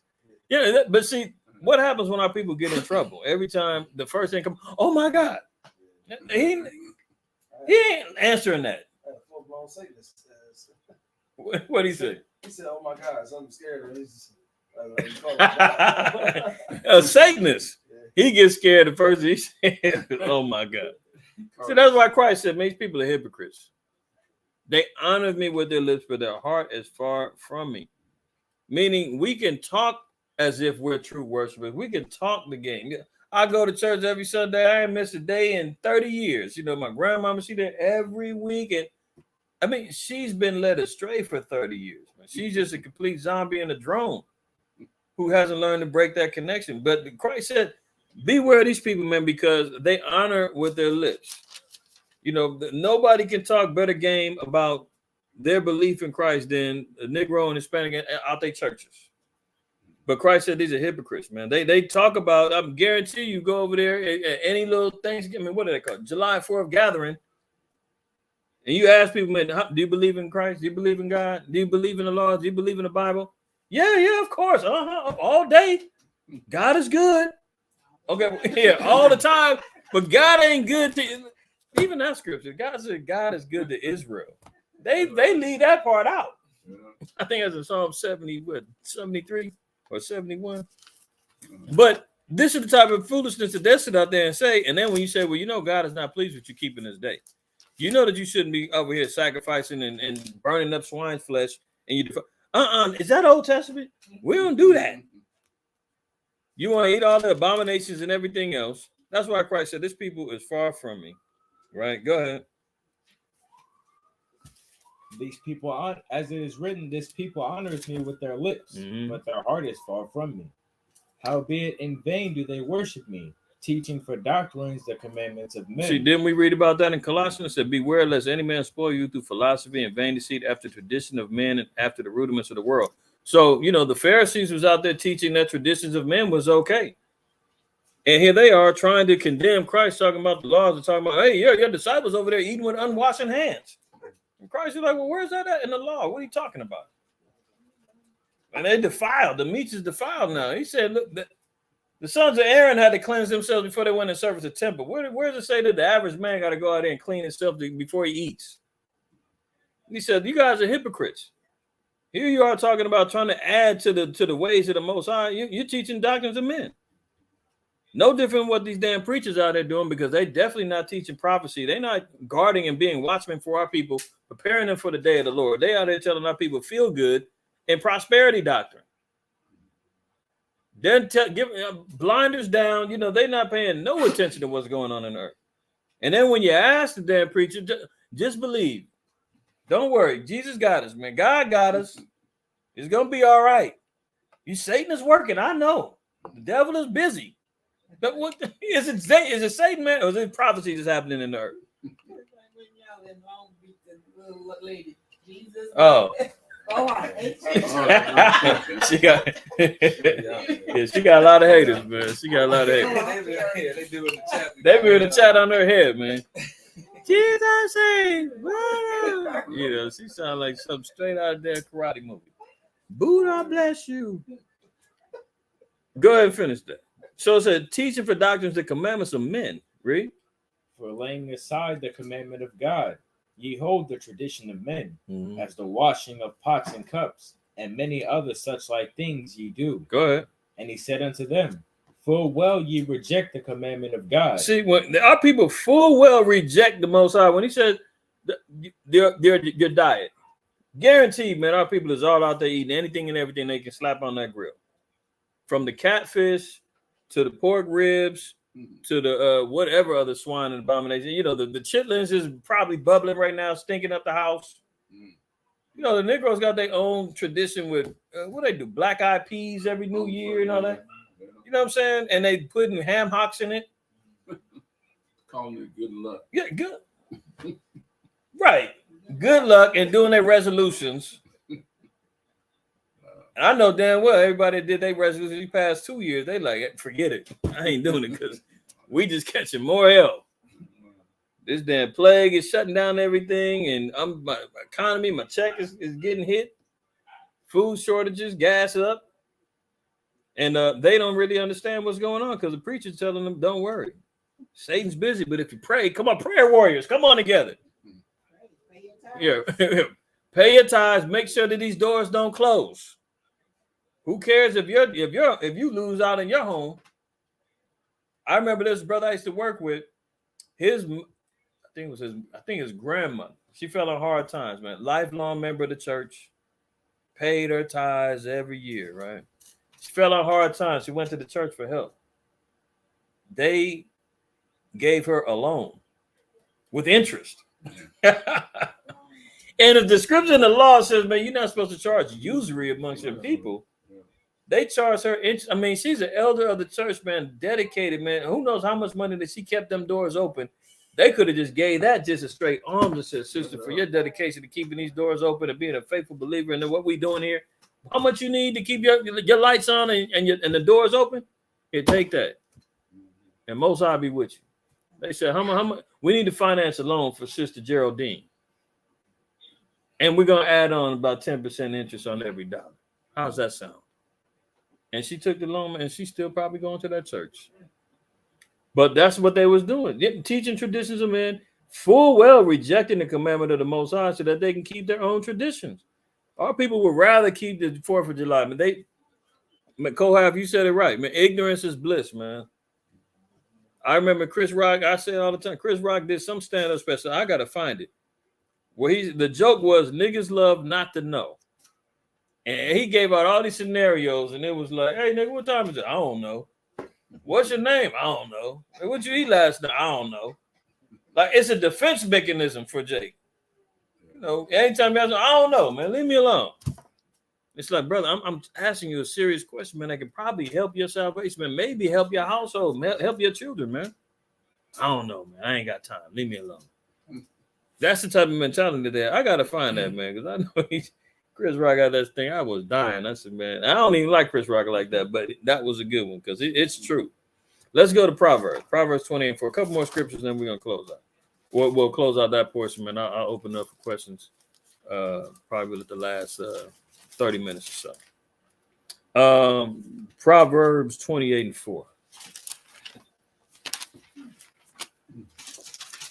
Book of Proverbs, chapter 28, verse 4. They that forsake the law praise the wicked. They that forsake the law only praise the wicked. This how you know, man. We live in a bunch of coons. A bunch of coons that our people will sit back and forsake the laws of the Most High. They want to stay themselves in bondage. They don't care about the legacy of what happened to our people throughout history, man. The blood, the sweat, the tears, the children, the alligator bait, all of that. They don't want to acknowledge any of that. They just want to feel good. Well, we just want to be able to have our time, man. The kids love to see the fireworks every year. Why you want to ruin that?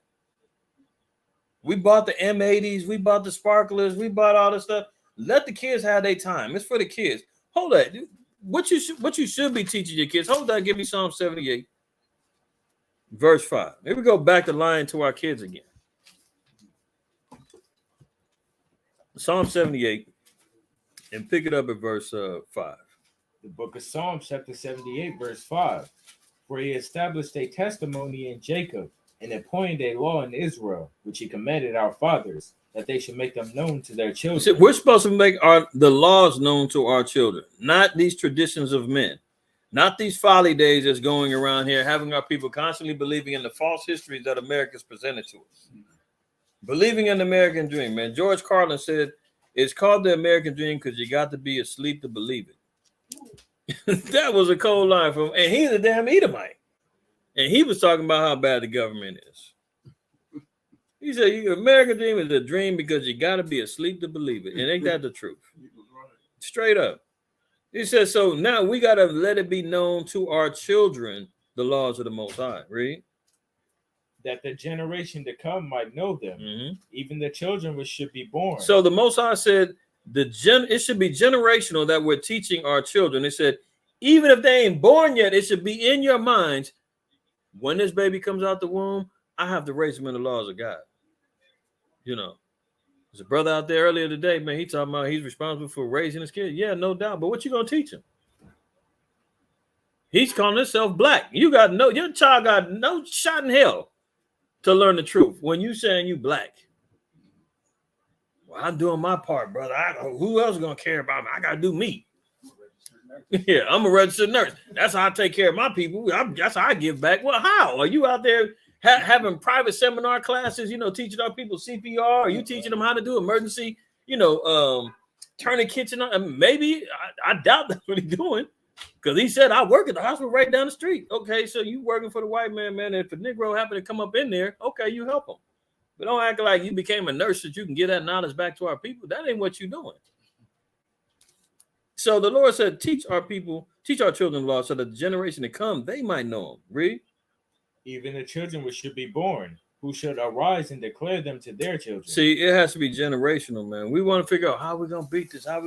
It has to be generationally that we breaking these things down, man. Remember, the Most High said the curse was going to come. The curse of the law says going to come upon the children unto the third and fourth generations of them that hate me.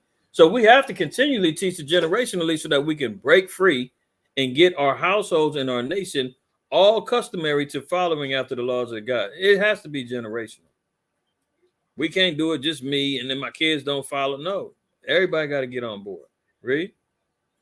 That they might set their hope in God and not forget the works of God, but keep his commandments. See, and keep his religion. But keep his commandments. So the Lord said that the bottom line is that we got to keep the commandments. But the glitterbug preachers running around tap dancing up and down the damn aisles in the pews saying the laws are done away with. We ain't got to keep them commandments.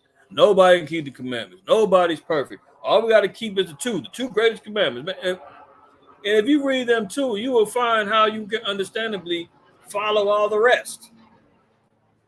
But they don't get that. We're no longer under the bondage of the law. The bonds. We're no longer locked down. Christ freed us from that. Oh, so Christ allowed you to go out there and commit adultery. That's what he let you get out there to do, to be a sodomite. Now, come on, brother. You're going too far. We ain't talking about that law, man. We know those ain't. What are you talking about then? You're picking and choosing. That's what these Christians do.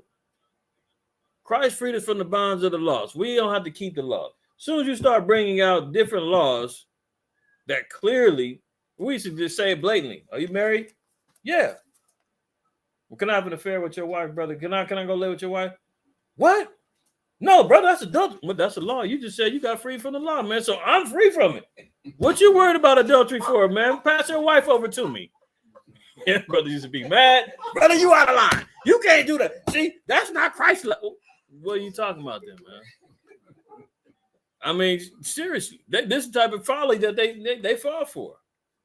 If you free from the bonds of the law, well, what law? I mean, can we pick and choose? No, bro, that's too extreme. You going too far. You talk about the dietary law. All things can be received with thanksgiving. Remember Peter dreamt and ate everything. No, it wasn't about food, first of all, brother. But if you saying that we don't have to abide by a dietary law. Do you have a problem with a cannibal? I mean, Jeffrey Dahmer, should he be in jail right now? I mean, he's out there eating up bodies, man. They was gay men anyway. What's wrong? He killed him, ate him. Is anything? Of course that's wrong, man. He murdered it. The law's done away with. What are you talking about murder for? Brother, you're going too far. So you got a problem. You don't got no problem. You turn your nose up when you see the damn Chinese eating dogs and cats and rats. Ew, that's disgusting. That ain't right. Says who? The dietary law is done away with. They can eat what they want. See, but they love their hog mogs and their chitlins and all that other. You can eat pig intestines and everything else, but you want to turn your nose up because somebody eating a dog? I mean, what's the difference? You eating the guts of a pig and they eating the damn the leg of a dog. I look at that as equal. Actually, the chitlins is probably worse. Good Lord. Oh, my God. But that's the type of father they do, man. Because they don't teach the laws of the Lord. They don't teach the commandments to their children. Finish up verse 7, then we're going to move on. Verse 7, that they might set their hope in God and not forget the works of God, but keep his commandments. Mm-hmm. And that's what we're supposed to do, is keep the commandments of the Lord. Jump right back over to Proverbs 28 and 4. Verse 4. Mm-hmm. They that forsake the law praise the wicked. See, if you forsake the laws of the Most High, only thing you are declaring is that you praise and you love wickedness. And you love the wicked, you love your oppressor, you love the white man in his ways, and you rather follow after his ways than the ways of the Lord. And the Lord classifies you as a lover of wickedness. There's no way, there's no getting around that. If you forsake the law and you say, man, the law's done away with, I ain't got to do that, man, it's only because you want to praise and follow after wickedness. Period. Go ahead. But such as keep the law contend with them. So if we are keepers of the law, man, we're going to have a problem with how you living. So we're going to have to call you out on it. All right. Jump over to First Maccabees chapter 2 and the 40th verse. First Maccabees 2 and 40 in your apocryphas. First Maccabees 2 and verse 40. Book of First Maccabees chapter 2 verse 40. And one of them said to another, if we all do as our brethren have done, and fight not for our lives, and laws against the heathen, they will now. I'm sorry. Read verse 38 down to 40. I'm gonna get a little context on it. Verse 38. So they rose up against them in battle on the Sabbath, and they slew them with their wives and children and their cattle to the number of 1,000 people. So this is a rebellion amongst the Maccabean family, led by Mattathias, who's the father of the Maccabee family, 5 brothers that stood up in defiance to the oppression of the Greeks. The Greeks were coming to, make war with us on the Sabbath. And because our people held the Sabbath in such high regard as a high holy day and sacred day, they refused to fight. So they was getting slaughtered. Mattathias and his son said, look, we have to defend our wives, our children, our laws, man. The Most High is going to understand if we're doing good on the Sabbath, we have to protect ourselves. We're going to war on the Sabbath. Nobody can sit back and rely on rest day and just, be cannon fodder for the Greeks. We're going out to war. So that's what they said. They rose up against them in battle on the Sabbath and slew them. Go ahead. Now when Mattathias and his friends understood hereof, they mourned for them right sore. And one of them said to another, if we all do as our brethren have done, and fight not for our lives and laws against the heathen, they will now quickly root us out of the earth. So this is what he was acknowledging. When they rose up on the Greeks rose up and killed, our people on the Sabbath, Mattathias made that declaration. He said, look, if we don't stand up for our brothers and fight for our lives and our laws, the heathen are going to wipe us off the earth. That's what our brothers and sisters was doing during the times of slavery. And the white man said, oh, because of the king of England is over there causing domestic insurrections, we need to stop this. All our people was trying to do was fight for our lives, man, and stop having to be serving under oppression and getting whipped and beaten and chained and branded and traded like cards and everything else. And our women being raped and our kids going into bondage and slavery, man. You seen what happened with Dred Scott? So this is what we were fighting for, and that was the legacy of our people. They said, look, we're not doing that. We got to fight. And now the white man said back then, he said, oh, that's mental illness if they don't like being in bondage under me. You don't want to be a slave under me. You got to be mentally ill. Jump over to First Maccabees, the 3rd chapter, and read the 21st verse. So we see there was nothing wrong with our people fighting against oppression, man, and bucking up against the system. Because it was either that man or death. And our people knew and understood that we had to stand for something. And our people should sit back and roll over, praise the wicked, and want to follow after these folly days, man, that had nothing to do with us, but has a dark history in regards to what was happening to our people in real time in 1776 and beyond, and before that. Go ahead. First Maccabees chapter 3, verse 20. They come against us in much pride and iniquity to destroy us and our wives and children and to spoil us. In much pride. Isn't that interesting? We just left off of their so-called Pride Month. They still boastfully, pridefully come against the Most High and flaunt it in the faces of everybody that stands on righteous terms. Verse 21. But we fight for our lives and our laws. See, it was customary for us to fight and have insurrections against our slaveholders, man, and people that were trying to oppress us. Last scripture, 2 Ezra chapter 10. And let's read. We're going to read 12 down to 22. We're just going to read now. 2 Ezra chapter 10, verse 12. But if thou sayest unto me, my lamentation is not like the earth's, because I have lost the fruit of my womb, which I brought forth with pains and bear with sorrows. So Ezra is receiving a vision. He's dealing with the sister, and she's in mourning because she lost her son, and now she sought him out, and he's counseling her, and he's getting understanding of what's wrong with her, what's happening. And he says, but thou sayest unto me, my lamentation is not like the earth. Because he said, look what the earth is going through. You're making complaints. I get it, but let me give you some comparisons so that you can actually see a balance on what you're going through. You can overcome, and it's not going to be as bad as you're saying, but let the Most High move in. Go ahead. But the earth not so, for the multitude present in it according to the course of the earth is gone, as it came. Then say I unto thee, like as thou hast brought forth with labor, even so the earth also hath given her fruit, namely man, ever since the beginning unto him that made her. Mm-hmm. Now therefore keep thy sorrow to thyself, and bear with a good courage that which hath befallen thee. For if thou shalt acknowledge the determination of God to be just, thou shalt both receive thy son in time, and shall be commended among women. So in other words, he said, if you accept the judgment of the Most High is going to reward you. But don't, question or second guess the Most High, trying to understand the condemnation that happened with her, the losing of her son or whatnot.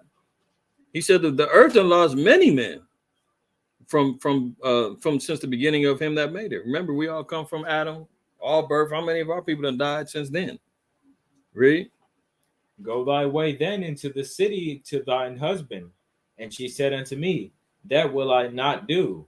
I will not go into the city, but here will I die. Mm-hmm. So she said, I don't want to leave here. I'm going to die here. She was just in complete mourning. Go ahead. So I proceeded to speak further unto her and said, do not so, but be counseled by me.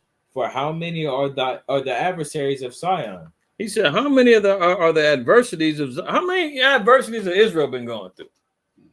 Take yourself out the picture and let's look at what's our people going through. Go ahead. Be comforted in regard of the sorrow of Jerusalem. So think about the nation. Look at what our people have been going through. You got a personal affliction, I get it. But guess what? Our people have been going through hell and back again. Go ahead. For thou seest that our sanctuary is laid waste, our altar broken down, our temple destroyed, Mm-hmm. Our psaltery is laid on the ground, our song is put to silence, our rejoicing is at an end, the light of our candlestick is put out, the ark of our covenant is spoiled, our holy things are defiled. Israel's breaking it down. He said the list goes on and on. You want me to keep talking? You got the picture yet? He said maybe she don't. Keep talking. Go ahead. And the name that is called upon us is almost profane. Our children are put to shame. Our priests are burned. Our Levites are gone into captivity. Our virgins are defiled. Our wives ravished. Look at that. You think about, our wives back during the times of slavery being raped and ravished. That was still going on back then. virgins defiled, wives ravished, priests being burnt. I mean, you know, the destruction of our heritage in regards to the priesthood, our linking up with the Most High, temples being destroyed. We had no link to get back to the Lord, and righteousness being destroyed for a lack of knowledge. Read on.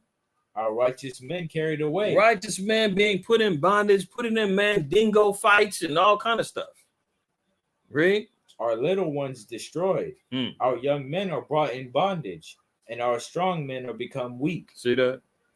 That's what ended up happening with our people. If you keep reading on down, the angel's going to give him more understanding in regards to how this was metaphorical and showing how the woman is Israel and how she's going to be delivered or whatnot. So it's very interesting how Uriel, the angel, breaks down the meaning of the vision to him. But what we were seeing was all the afflictions that our people was going through, and we be thinking we going through something. But when we look at it as a whole and how that impacts our entire nation, that's when we can get back focused on saying, okay, well, what can I do? What do I need to do to play my part so that the nation can be back where it needs to be? And the first thing we got to do is separate from following after these traditions and these ways of men that's got our people completely lost and confused. All right. So with that, I'm gonna close out that portion, man. I'm gonna open up for questions. If you got any questions, type them in the chat. We'll get to it. I see. I think Yashar, you had a question earlier. You said,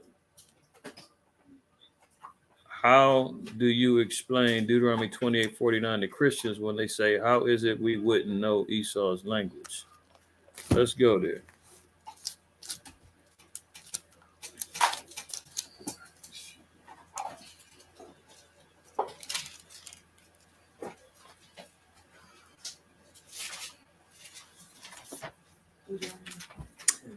28, and I think he wanted 49.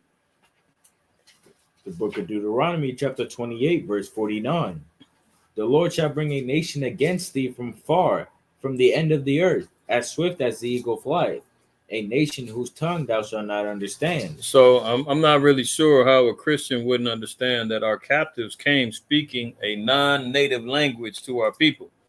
What they did have was they recruited slaves to come and learn and be indoctrinated to Christianity, even through the Native American slave trade. They took Native Americans from here, brought them back to Spain, Portugal. They brought them back to England, indoctrinated them with Catholicism and doctrine, taught them English, and then brought them back to be interpreters to furtherly indoctrinate and enslave them. They did the same thing with our people. We had overseers and masters and whatnot that were taught.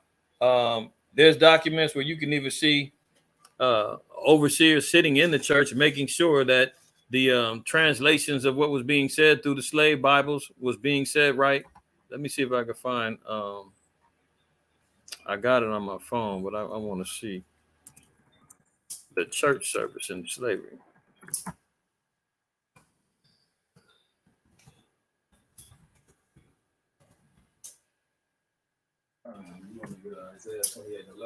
Yeah, I'm gonna go there next too. Let me see. There was one where it had the damn white man in the mix. Is that the one? Well, you can see a little look like a little white woman down here, but that ain't the one. There's another one.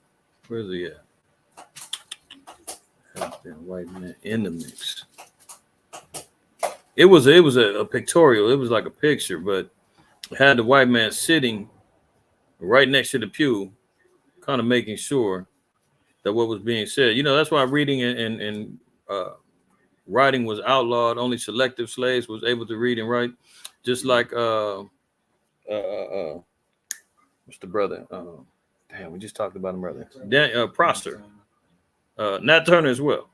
But Prosser was a slave that was actually able to read as well. Yeah, I can't find the one. It's on my phone. But they had overseers, man, making sure that they was, interpreting things correctly. Jump over here to where you got Isaiah 28, 9 through 11. So it was through accumulation of understanding the tongues. They had to be taught. They had to be indoctrinated, even with the language. And then it was being taught from a perspective of supervision, where the white man was making sure that interpretations was being said as they wanted it to be said. So when we encountered the slavery, we didn't understand their tongues. After the fact is when we actually started to accumulate their tongues and learn their languages. Go ahead and read that, Isaiah 28. Isaiah chapter 28, verse 9. Whom shall he teach knowledge, and whom shall he make to understand doctrine? Them that are weaned from the milk and drawn from the breast. Right. So them are weaned from the milk, drawn from the breast, those who are ready to receive meat and understanding. Right. So that's what the Lord said. Once one is ready to be drawn from the breast, those who are ready to mature and grow and receive knowledge, the Lord said now he's going to teach that to them when they're ready. Go ahead, because even in Hebrews, the scriptures, was it Hebrews is it 12 or chapter 5, which says, whom shall they teach knowledge? Will now need to have teachers. You should be taught again, desiring the sincere milk of the word and not meat. Yeah, Hebrews. I just can't remember if it was 5 or chapter 12. It's 5 and 12. Yeah. Let's read that one too. I'm gonna get that. Let me pull up that in the scriptures too. Let me share that. Genesis 11. The languages. All the one tongue at one point, and he divided the languages. Yeah. So we was going to Hebrews 5, Slakia, Hebrews 5. Well, And it's 5 and 12, right? uh-huh. Yeah. Hebrews 5 and 12. So we see here. Go ahead and read that. Hebrews chapter 5, verse 12. For when for the time ye ought to be teachers, ye have need that one teach you again, which be the first principles of the oracles of God, and are become such as have need of milk and not of strong meat. Go ahead. For every one that useth milk is unskillful in the word of righteousness, for he is a babe. So is one the Lord said, let's go back to Isaiah 28. So the Lord said, who's going to teach knowledge? He's going to teach it to the babes, those that desire the sincere milk of the word. But you have to be drawn from the breast, right? Weaned from the milk. That's when we start inheriting knowledge. That's when we get to the meat. That's why the Lord said, everybody who's on milk is unskillful in the word. So it's a process of time. But we'll get back to Deuteronomy again. But let's read this. 28 and where we at, 9 or 10? Go ahead. Read 10. Verse 10. For precept must be upon precept, precept upon precept, line upon line, line upon line, here a little and there a little. For with stammering lips and another tongue will he speak to this people. So we were going to learn through stammering lips and another tongue. We were going to accumulate understanding of languages, even through our oppressors. And now we see why we've got billions of Bibles written in English so our people can understand. We've got Bibles written in Spanish so our people can get the truth. We got Bibles written in Portuguese so our people can understand, French so they can get it. So, that was just one of the things that the Lord said, that they were going to come from afar. We wouldn't understand their tongues, but because of the need for our salvation and our learning, the Lord said that we were going to receive understanding through stammering lips and tongues. He was going to speak to us. So, that's how we got understanding. You can give that to the Christians who are confused about that. Really combat against the Israelites. Yeah, God, that's all. So many different things. I mean, you're talking regeneration. They hate Deuteronomy 28. They don't want to do. I mean, it's unreal, man. You said about CERN. I heard a little bit about it. I'm not too well versed on the CERN, but isn't that about them trying to seek out some black hole to get some divination or something? I'm like, so you heard about that CERN? Yeah, it's really about actually Sakari, they went into it last night a little bit. Oh, did they? They said it's about Esau. They're trying to find some weaponry really to combat against Russia. It's about energy because they get a lot of like voltage from that specific area where they go to. So they're trying to withhold all of that. Are they creating some sort of like little vortex or something, or some little black hole? Yeah, they're trying to get that energy so they can use it against war. Yeah. I mean, this is what do you call it? The triangle down the Tesseract. You know what I'm saying? From them, the Avengers. Yeah. It's just like, they're trying to release these spirits or whatever. Oh, that's what they're saying, that they're opening up dimensions to. I keep talking about it with people on my job, and everybody's kind of like, "Siren." Yeah. I heard a little bit about. They supposed to be releasing it this month. I mean, there was some Edomite man, you know, he was right with the revelation we're talking about, and I think it's 16, where said the Euphrates is going to be dried up. Then he said, oh, but there's the Lord said that he bound 4 angels underneath the Euphrates, and once it's fully dry, the angels are going to come out and go. This is why the Lord said he's not dealt so with any nation, man. These damn heathens come out with all this madness. So yeah, a little bit, man. Brothers were just talking about it. You know, Esau trying to establish and harness some energy power to create a super weapon. You know, it sounds like something straight out the Avengers. They want to, you know, get the Tesseract or the Time Stone and harness that power. You talking about Hydra type stuff. You know, I don't know. You know, Esau is constantly putting out all different types of madness and confusion and distractions. But the Lord did say that he was going to be blessed with the sword and not as a technology and destruction. So, you know, does he have the technology to do it? Who knows? We'll see. But he damn sure can't beat the angels and the Most High. That's a fact. I was going to say one scripture for that. With that. So, Rock 3. Rock 5. They try to go too deep into it sometimes. Like, some of that stuff is above. Which one? You know, I think that's in Sirach 3. You know what I'm talking about? What's it speaking about? Oh, you talking about search not things that's above thy strength? Yeah. Yeah. That's 3 and 24, I think. Or 23. Hold on. 21. Yeah, seek not the thing that's too hard for you. Yeah, that's good. I mean, CERN, they've been talking about that for years, man. And they try to do, you know, try to bring it out or unleash something, or it's really about them. They're trying to crack the firmament. Because they had I seen a video of them testing a rocket, and it didn't pan out too well, so the rocket exploded. See that, you know, that's always Esau, man, always trying to, you know, experiment and go into realms that he don't have no business in, and the Most High always shoot his butt down. How to spell it word? CERN. I'm gonna pull it up right now. Hold on. It sounds like harps a little bit too. How harps kind of do with the not just climate control, but weaponizing like certain elements, heating up the atmosphere and certain stuff like that. Oh, yeah. They actually really get into weaponry. What? They saying July 5th is when they're gonna open it up, huh? Let's look here. That's what they said. Try to find a reliable. This one's talking about the satanic particle accelerator. They're trying to be slick with. Yeah, Esau, man, something else, man. Oh yeah, well look at it. This is what the Christians say. Let me share this. Hold on. Oh, so this what you talking about? This is Virginia Christian Alliance.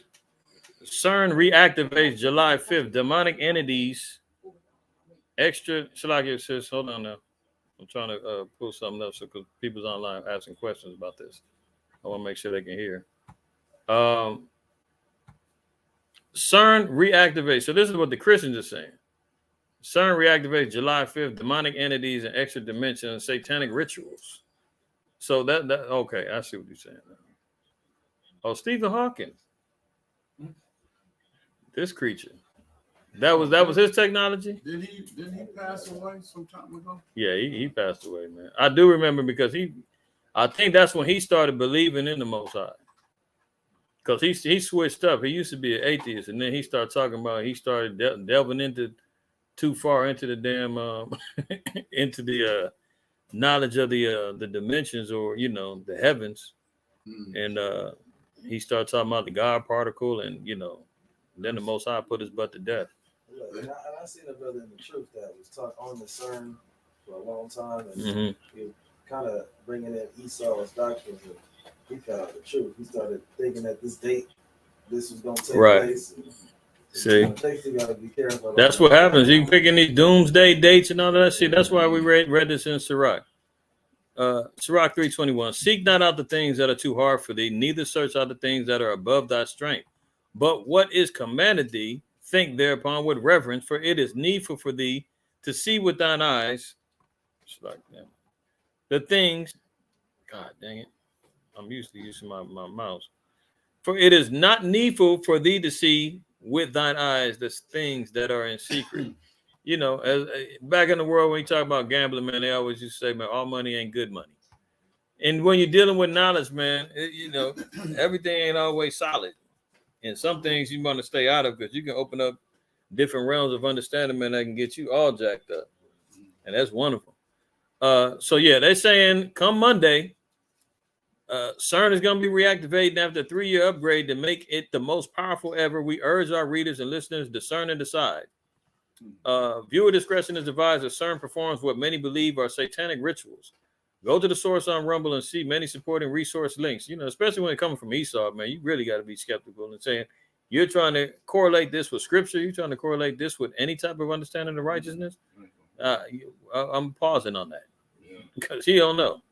Phenomenon surrounding CERN. Pastor Charles Lawson preached what you hear in 2015 about CERN. So he's been talking about this for the last 7 years. July 5th reactivation of the collider will be the most powerful yet, and many believe that the purpose is to open up a portal to another dimension, and others believe it will cause power outages and earthquakes.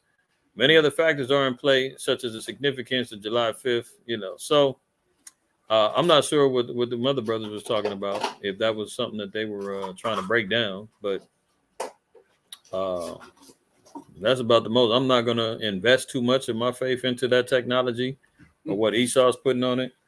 Only thing we're going to see come July 5th, if there ain't demons flying around and power outages and the earth ain't going to hell in the handbasket, and somebody lied. So, you know, we got about 48 hours before all hell breaks loose. So we'll see. We ain't had to wait that long, man. All hell is breaking loose already. On my birthday. Yeah, that's your birthday. Damn. It's experience like frogs. Right. Oh, man, that's crazy. That's crazy. Oh, you know what? Shalaki, man. I'll get you 1 second, Kohai. There was a brother did ask me. He sent me a message through the phone. He asked about Leviticus. Leviticus 19:16. For Ramalis. You hit me up with this earlier. I told you I'm gonna get to it later. Hopefully you on. If not, I know you're gonna come back. Leviticus 19:16. Let me make sure I'm sharing my screen, which I'm not. Okay, here we go. Here we go. So he asked about this. He said, "What is this? What does this mean? What type of understanding do you need?" Read that, Leviticus 19:16. Leviticus chapter 19, verse 16. Thou shalt not go up and down as a talebearer among thy people. That's one law that Israel is struggling to keep right. A talebearer is somebody who goes around spreading rumors and gossip and speaking about other people's lives and speaking about other people's matters. The Lord said you cannot be a talebearer. Let's look at what a talebearer is. We're going to look at a definition. Let's make sure that we're clear. You know, Israel loves spilling tea. You know, we love a good little rumor into somebody's household. Girl, did you hear such and such? Her house is all in shambles. Her man cheated on, you know, all of that. That's what our people, the Lord said, but leave that alone. Don't keep running around. And it's also defined as malicious gossip. That means that you're spreading these things with the intent to destroy one's character, to destroy one's household, to destroy one's reputation with malice. I mean, that's like that sister we talked about last night. You know, her purpose was, I want to expose you because everybody think you're a good dad. I'm going live. I'm going to expose you. That's talebearing. And it wasn't even true.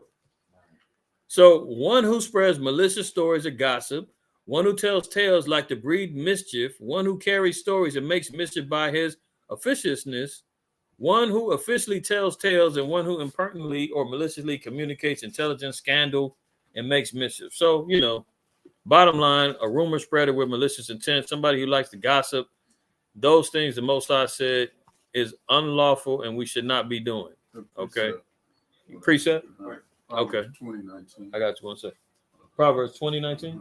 Let's go there. Proverbs 20:19. We're gonna get that. We're gonna come back and finish up Leviticus 19:16. And then I'll get you Shalai. No, I just think that was a good question. Oh, good question. Oh, okay. Kind of. He said Proverbs 20:19. Mm-hmm. Okay. Proverbs chapter 20, verse 19. He that goeth about as a talebearer revealeth secrets. Therefore, meddle not with him that flattereth with his lips. Right. So the Most High said that we're supposed to stay clear of one who reveals secrets. So if the sister comes up and she wants to talk somebody else's business, you got to cut her off at her lips. Sister, don't tell me that. Hold on. Why are you bringing that to me? That's not my business. Have you addressed that to that other sister yet? Brother come over.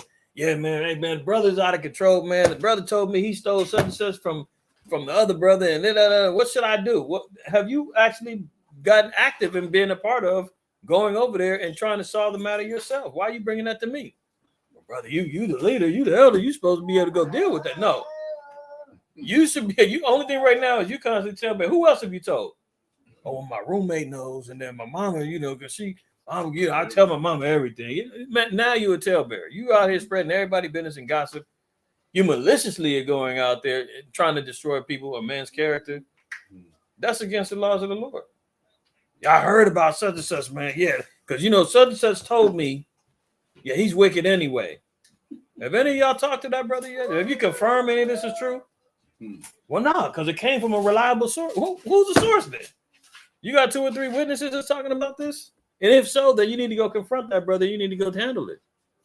Otherwise, you just run around bumping your gums. That's why I said meddle not with him that flattereth with his lips, or flap his lips in the wind. And flattering. Trying to make it sound, I'm not gossiping. What's that old thing from A Living Color? Yeah. I'm not one to gossip, but you ain't heard it from me. That's how Israel know you ain't supposed to be doing that. You wanted to, clean it up first. Yeah, Miss Benita. I'm not one to gossip, but you ain't heard it from me. That's what the Lord is saying we're not supposed to be. Don't be a Miss Benita, a chatty Cathy, or you know what I mean? We steer clear of that. Steer clear of malicious rumors. And if somebody's bringing it to you, man, tell them, man, have you talked to that brother? Have you talked to that sister? Well, no, I'm just saying what I heard. Well, I'm calling them right now. We're going to get him on the phone. Let's find out if it's true. No, don't call. No. You ain't heard it from me. I'm just passing it along. Why are you passing it along? You're talebearer now. All right, forget it then. Just drop it. I ain't saying nothing. Just leave it alone. No, we're going to make that call. See, that's when you check Jace. All right, so let's go back 1916. Leviticus 19, verse 16. Thou shalt not go up and down as a talebearer among thy people. Neither shalt thou stand against the blood of thy neighbor. I am the Lord. Right. So we shouldn't be standing against the blood, meaning causing our brother to fall or to die, or not to be there to support them and save them from death. You say we're not supposed to stand against that, man. Setting a brother up, man, for death, and where blood can be on your hands. All right. So there you go. He dealt with false accusations, man, sedition and the whole nine. Remember, he said many gonna speak falsely in what did he say? Damn. For my name's sake, he said for many shall do let me see, hold on. Evil shall be spoken in you for my name's sake. Dang. Here's Exodus 23:1. Thou shalt not raise a false report. Put not thine hand with the wicked to be an unrighteous witness. That's let me pull that up for everybody so they can see that one. It's another precept, Exodus 23, first verse.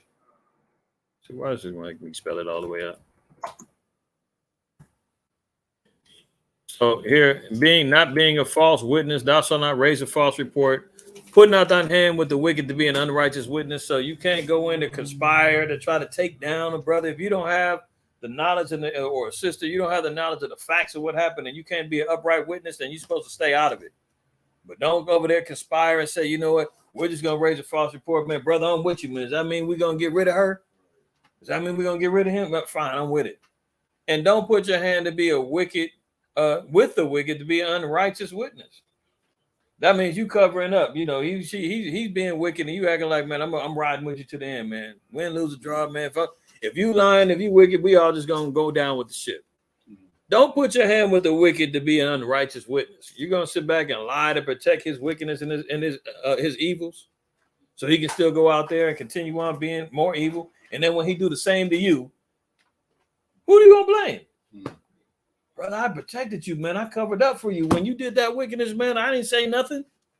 I even lied. Man, your wife asked me, where was you at? I told you just left my house, and I know you was at the bar with homegirl. And then when he go back and lay with your wife, you say, what? Hey, brother, you knew I was a snake. You know, scripture say, man, nobody pities a snake a charmer when he gets bit. That's why the Lord said, man, learn your lesson. Don't mess with that, man. Stay righteous as a witness. Stay righteous in your judgment. All right. I think what I was looking for was Matthew 5, 11 and 12. Matthew 5, 11 and 12. Let's read that. That might be it. Well, at least one of them knows, so I'm not sure what it says. Yeah, it's a lot of them, man. I don't know why I'm drawing a blank up. Oh, good Lord. I got to type right. Go ahead. You got it right. So, Matthew chapter 5, verse 11. Blessed are ye when men shall revile you and persecute you, and shall say all manner of evil against you falsely for my sake. Right. That's hard to accept. You know, it's a hard pill to swallow.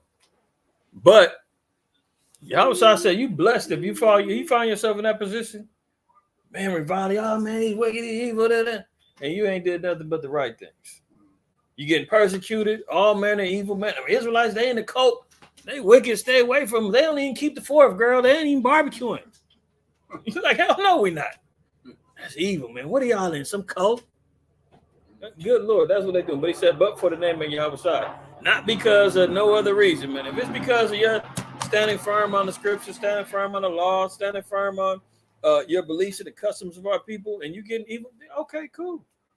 But not because of any other reason. You're not gonna be blessed. We're not gonna be blessed because of that. All right. Hopefully, Romulus, I gave you some understanding, man. Kohath, let me get you. Can you give me a couple of precepts to Colossians 2:16? Christians try to use this for excuse to eat pork. Oh my goodness, you know they do. They love their swine, boy. Colossians 2:16. Let no man judge you, therefore, meat and drink. Pastor Ham Hawks. You know, that's how they swear up and down, man. Read that. Let me put it up on the screen, man, so everybody can get to it too. Book of Colossians, chapter 2, verse 16. Let no man therefore judge you in meat or in drink, or in respect of an holy day, or of the new moon, or of the Sabbath days. Don't judge me.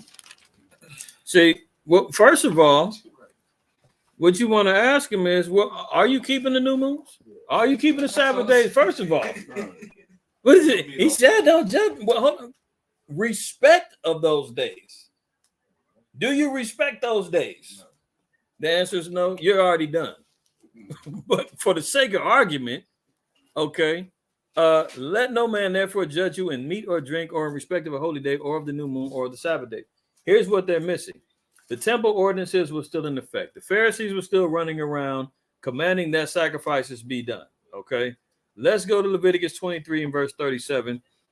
They were acknowledging and saying that Paul was saying, look, there's particular offerings, especially those of sin offerings, that we're not responsible for any longer due to the sacrifice of a Mashiach Yahushua.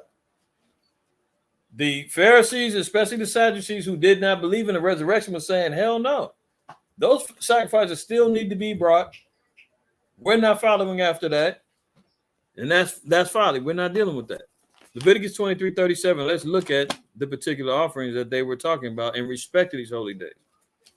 Leviticus chapter 23, verse 37. These are the feasts of the Lord, which ye shall proclaim to be holy convocations, to offer an offering made by fire unto the Lord, a burnt offering and a meat offering, a sacrifice and drink offering, everything upon his day. Upon his day. So that's why it's talking about not to in respect to holy day. Let me pull up another scripture or open up so we can go back and forth a little bit. So we had Colossians 2:16. Okay. So notice here again, it says, let no man therefore judge you in meat or drink or in respect of an holy day or of the new moon or of the Sabbath day. So we just got to reading here in Leviticus. 23 and 37, it says, these are the feasts of the Lord, which ye shall proclaim to be holy convocations. So here we are talking about the holy days that need to be respected, to offer an offering made by fire unto the Lord, and a burnt offering and a meat offering, a sacrifice and drink offerings, everything upon his day. So there were specific sacrifices that were to be made for each particular day. Each holy day has specific sacrifices that needed to be made. New moons had specific sacrifices to be made. I mean, Christians don't even know what a new moon is. They have no idea. So they got the nerve to be talking about that, because all they want to do is shove down their mouth catfish and shrimp and lobster and swine. Any excuse to compound their wickedness, right? Hold that, and we're going to come right back. Sirach 20, I think it's 26. Hold on, let me make sure. It might be 25. Maybe it's a little bit further. Hold on. No, it's like 32, Sirach 32 and 17. I'm gonna pull that up for you. Ecclesiasticus chapter 32, verse 17. A sinful man will not be reproved, but findeth an excuse according to his will. No, let me pull it up real quick so they can see where we are. So look at this. It's Sirach 32:17, right? So it says, a sinful man will not be reproved. So a man of sin will receive correction. He won't want to be reproved and corrected. We just got to reading earlier in Proverbs 28, where it said, he that forsaketh the law praise the wicked. This is what they're engulfing themselves in wickedness, man. They're being willful. They don't want to follow after the laws of the Lord. All right. So a sinful man, they don't want correction. It says, but finds an excuse according to his will. So they're going to make every excuse in the world because they want to willfully sin, man, and they want it to be accepted. But that's not happening in the realms of the Lord. So let's go back, Leviticus, and read that one more time, 23:37. So just so for context and understanding, each day had particular sacrifices that needed to be made. That's why Paul was saying, don't let any man judge you of meat or drink when it comes down to these particular offerings, because we're no longer under the ordinances of having to make those sacrificial offerings. Okay. Go ahead and read that 23:37. Verse 37. These are the feasts of the Lord, which ye shall proclaim to be holy convocations, to offer an offering made by fire unto the Lord, a burnt offering and a meat offering, a sacrifice and drink offerings, everything upon his day. Everything upon his day, right? Read verse 38. Beside the Sabbaths of the Lord, and beside your gifts, and beside all your vows, and beside all your free will offerings, which ye give unto the Lord. So these were separate offerings that was being done on the Sabbath as well. So if you read, I think like the first maybe like 7 chapters of Leviticus, it gives you all of the different sacrificial ordinances that were happening for all of the holy days, right? Go to Ezekiel 45:17. You see these damn ignorant Negroes and Hispanics is already out here lighting up. They can't wait. They've been starting in my neighborhood, man, for the last month or two. Really, if you really want to be technical, they ain't stopped since last year, man. Oops, my bad. Okay. Ezekiel 45:17. Verse 17. Yeah. And it shall be the prince's part to give burnt offerings and meat offerings and drink offerings in the feasts and in the new moons and in the Sabbaths, in all solemnities of the house of the Lord. He shall prepare the sin offering and the meat offering and the burnt offering and the peace offerings to make reconciliation for the house of the Lord. So this was when we were making, this was when reconciliation of sin offerings were being made. The prince's part or the high priest's part had to be given so that Israel can make an atonement for these particular days. These were the solemnities that was happening on the Sabbath days, the new moons. We see what it was: drink offerings, meat offerings, burnt offerings. These were the same things that was being spoken of in Colossians. This is why Paul was saying this. Back to 16, Verse Colossians 2:16. What you get? Reading in that Colossians started earlier, because they'll use verse 14 and 15 too.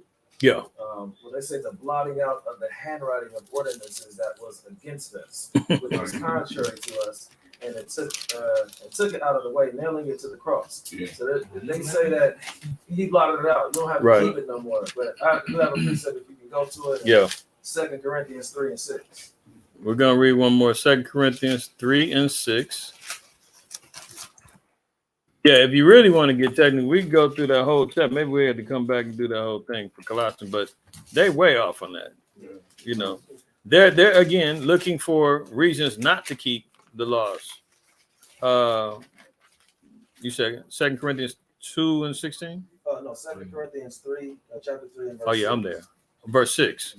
Okay. 2 Corinthians chapter 3, verse 6. Who also hath made us able ministers of the New Testament, not of the letter, but of the Spirit. For the letter killeth, but the Spirit giveth life. Right. Right, so we're not getting killed or put to death for breaking God's laws at this time, because we do have grace right now, but it doesn't negate the fact that you still have to observe the law. Absolutely. Absolutely. That you know, when it was in 1 Corinthians 15, we're talking about that the law took away the sting. That's what the Most High removed and gave us the grace and the mercies, because listen, many of our people have already violated the Sabbath in life and been worthy of death. There's men that ain't been circumcised on the 8th day. You wasn't even supposed to be allowed in the covenant. You got maybe man could have committed adultery, women could have committed fornication, all that. We would have no shot in hell. If it was left to the letter of the law, we'd have been put to death. But now through the grace and the mercy of the Most High, we have opportunity to repent, change our ways, learn the right ways, and stay thereon. Right. But see, our people figure, oh, grace and mercy, we just get out there and do what we want. We ain't got to be held accountable by the law no more. No, the grace is for you to get it right. We always make them analogies in regards to bills and debts. You ask for grace periods, that doesn't mean you're absolved of the debt. You still could be penalized, interest could be accruing, or whatever the case may be until you pay it off, but you still got to pay it off, even if they give you a little more time. Right. You know? And it's only the sacrificial laws that have been done away with. That's what they have to understand. Since Christ came, he took away the sacrificial laws. So right. The sacrificial law for the other sins, laws are in effect. Yeah, kind of. The moral and the civil laws. Kind. So, you know, hopefully Co-op, that gave you some understanding, man. If you need any more, let me know. But you know, they're just convoluting the scriptures, man, to be willful, man, and to get out there and sin. You know. Yeah, you know, they trying to eat swine. They prophecy on that one. They try to use that first Timothy for real quick. You already know, man. All right, so we're gonna go ahead and close out, man. All praise, honor, and glory to the Most High. Co-op, I'm gonna hit you tomorrow, man, regarding the 13th. All right. So that, you know, we're gonna close out, man. All praise, honor, and glory to the Most High. White House. Good questions, Israel, man. We'll be back. We'll do some more Q&As in the future. Gang, Israelites, word on 53rd. Shalom to you, all right? All right. The rest of y'all, man, be well. Enjoy the rest of your Sabbath, man. Let me find out any of y'all out there popping any fireworks, man. I got the stench of barbecue on you, man. I'm on your head. some of y'all gonna be over there. Well, I ain't really, you know, I'm just going to go visit, man. I'm not really into the. Don't be using them excuses, man. I know some of y'all. Yeah. I didn't eat. I just went over there and hung out and sipped a beer. Yeah, right. Abstain from all appearances of evil. Right. All right. See y'all. Shalom.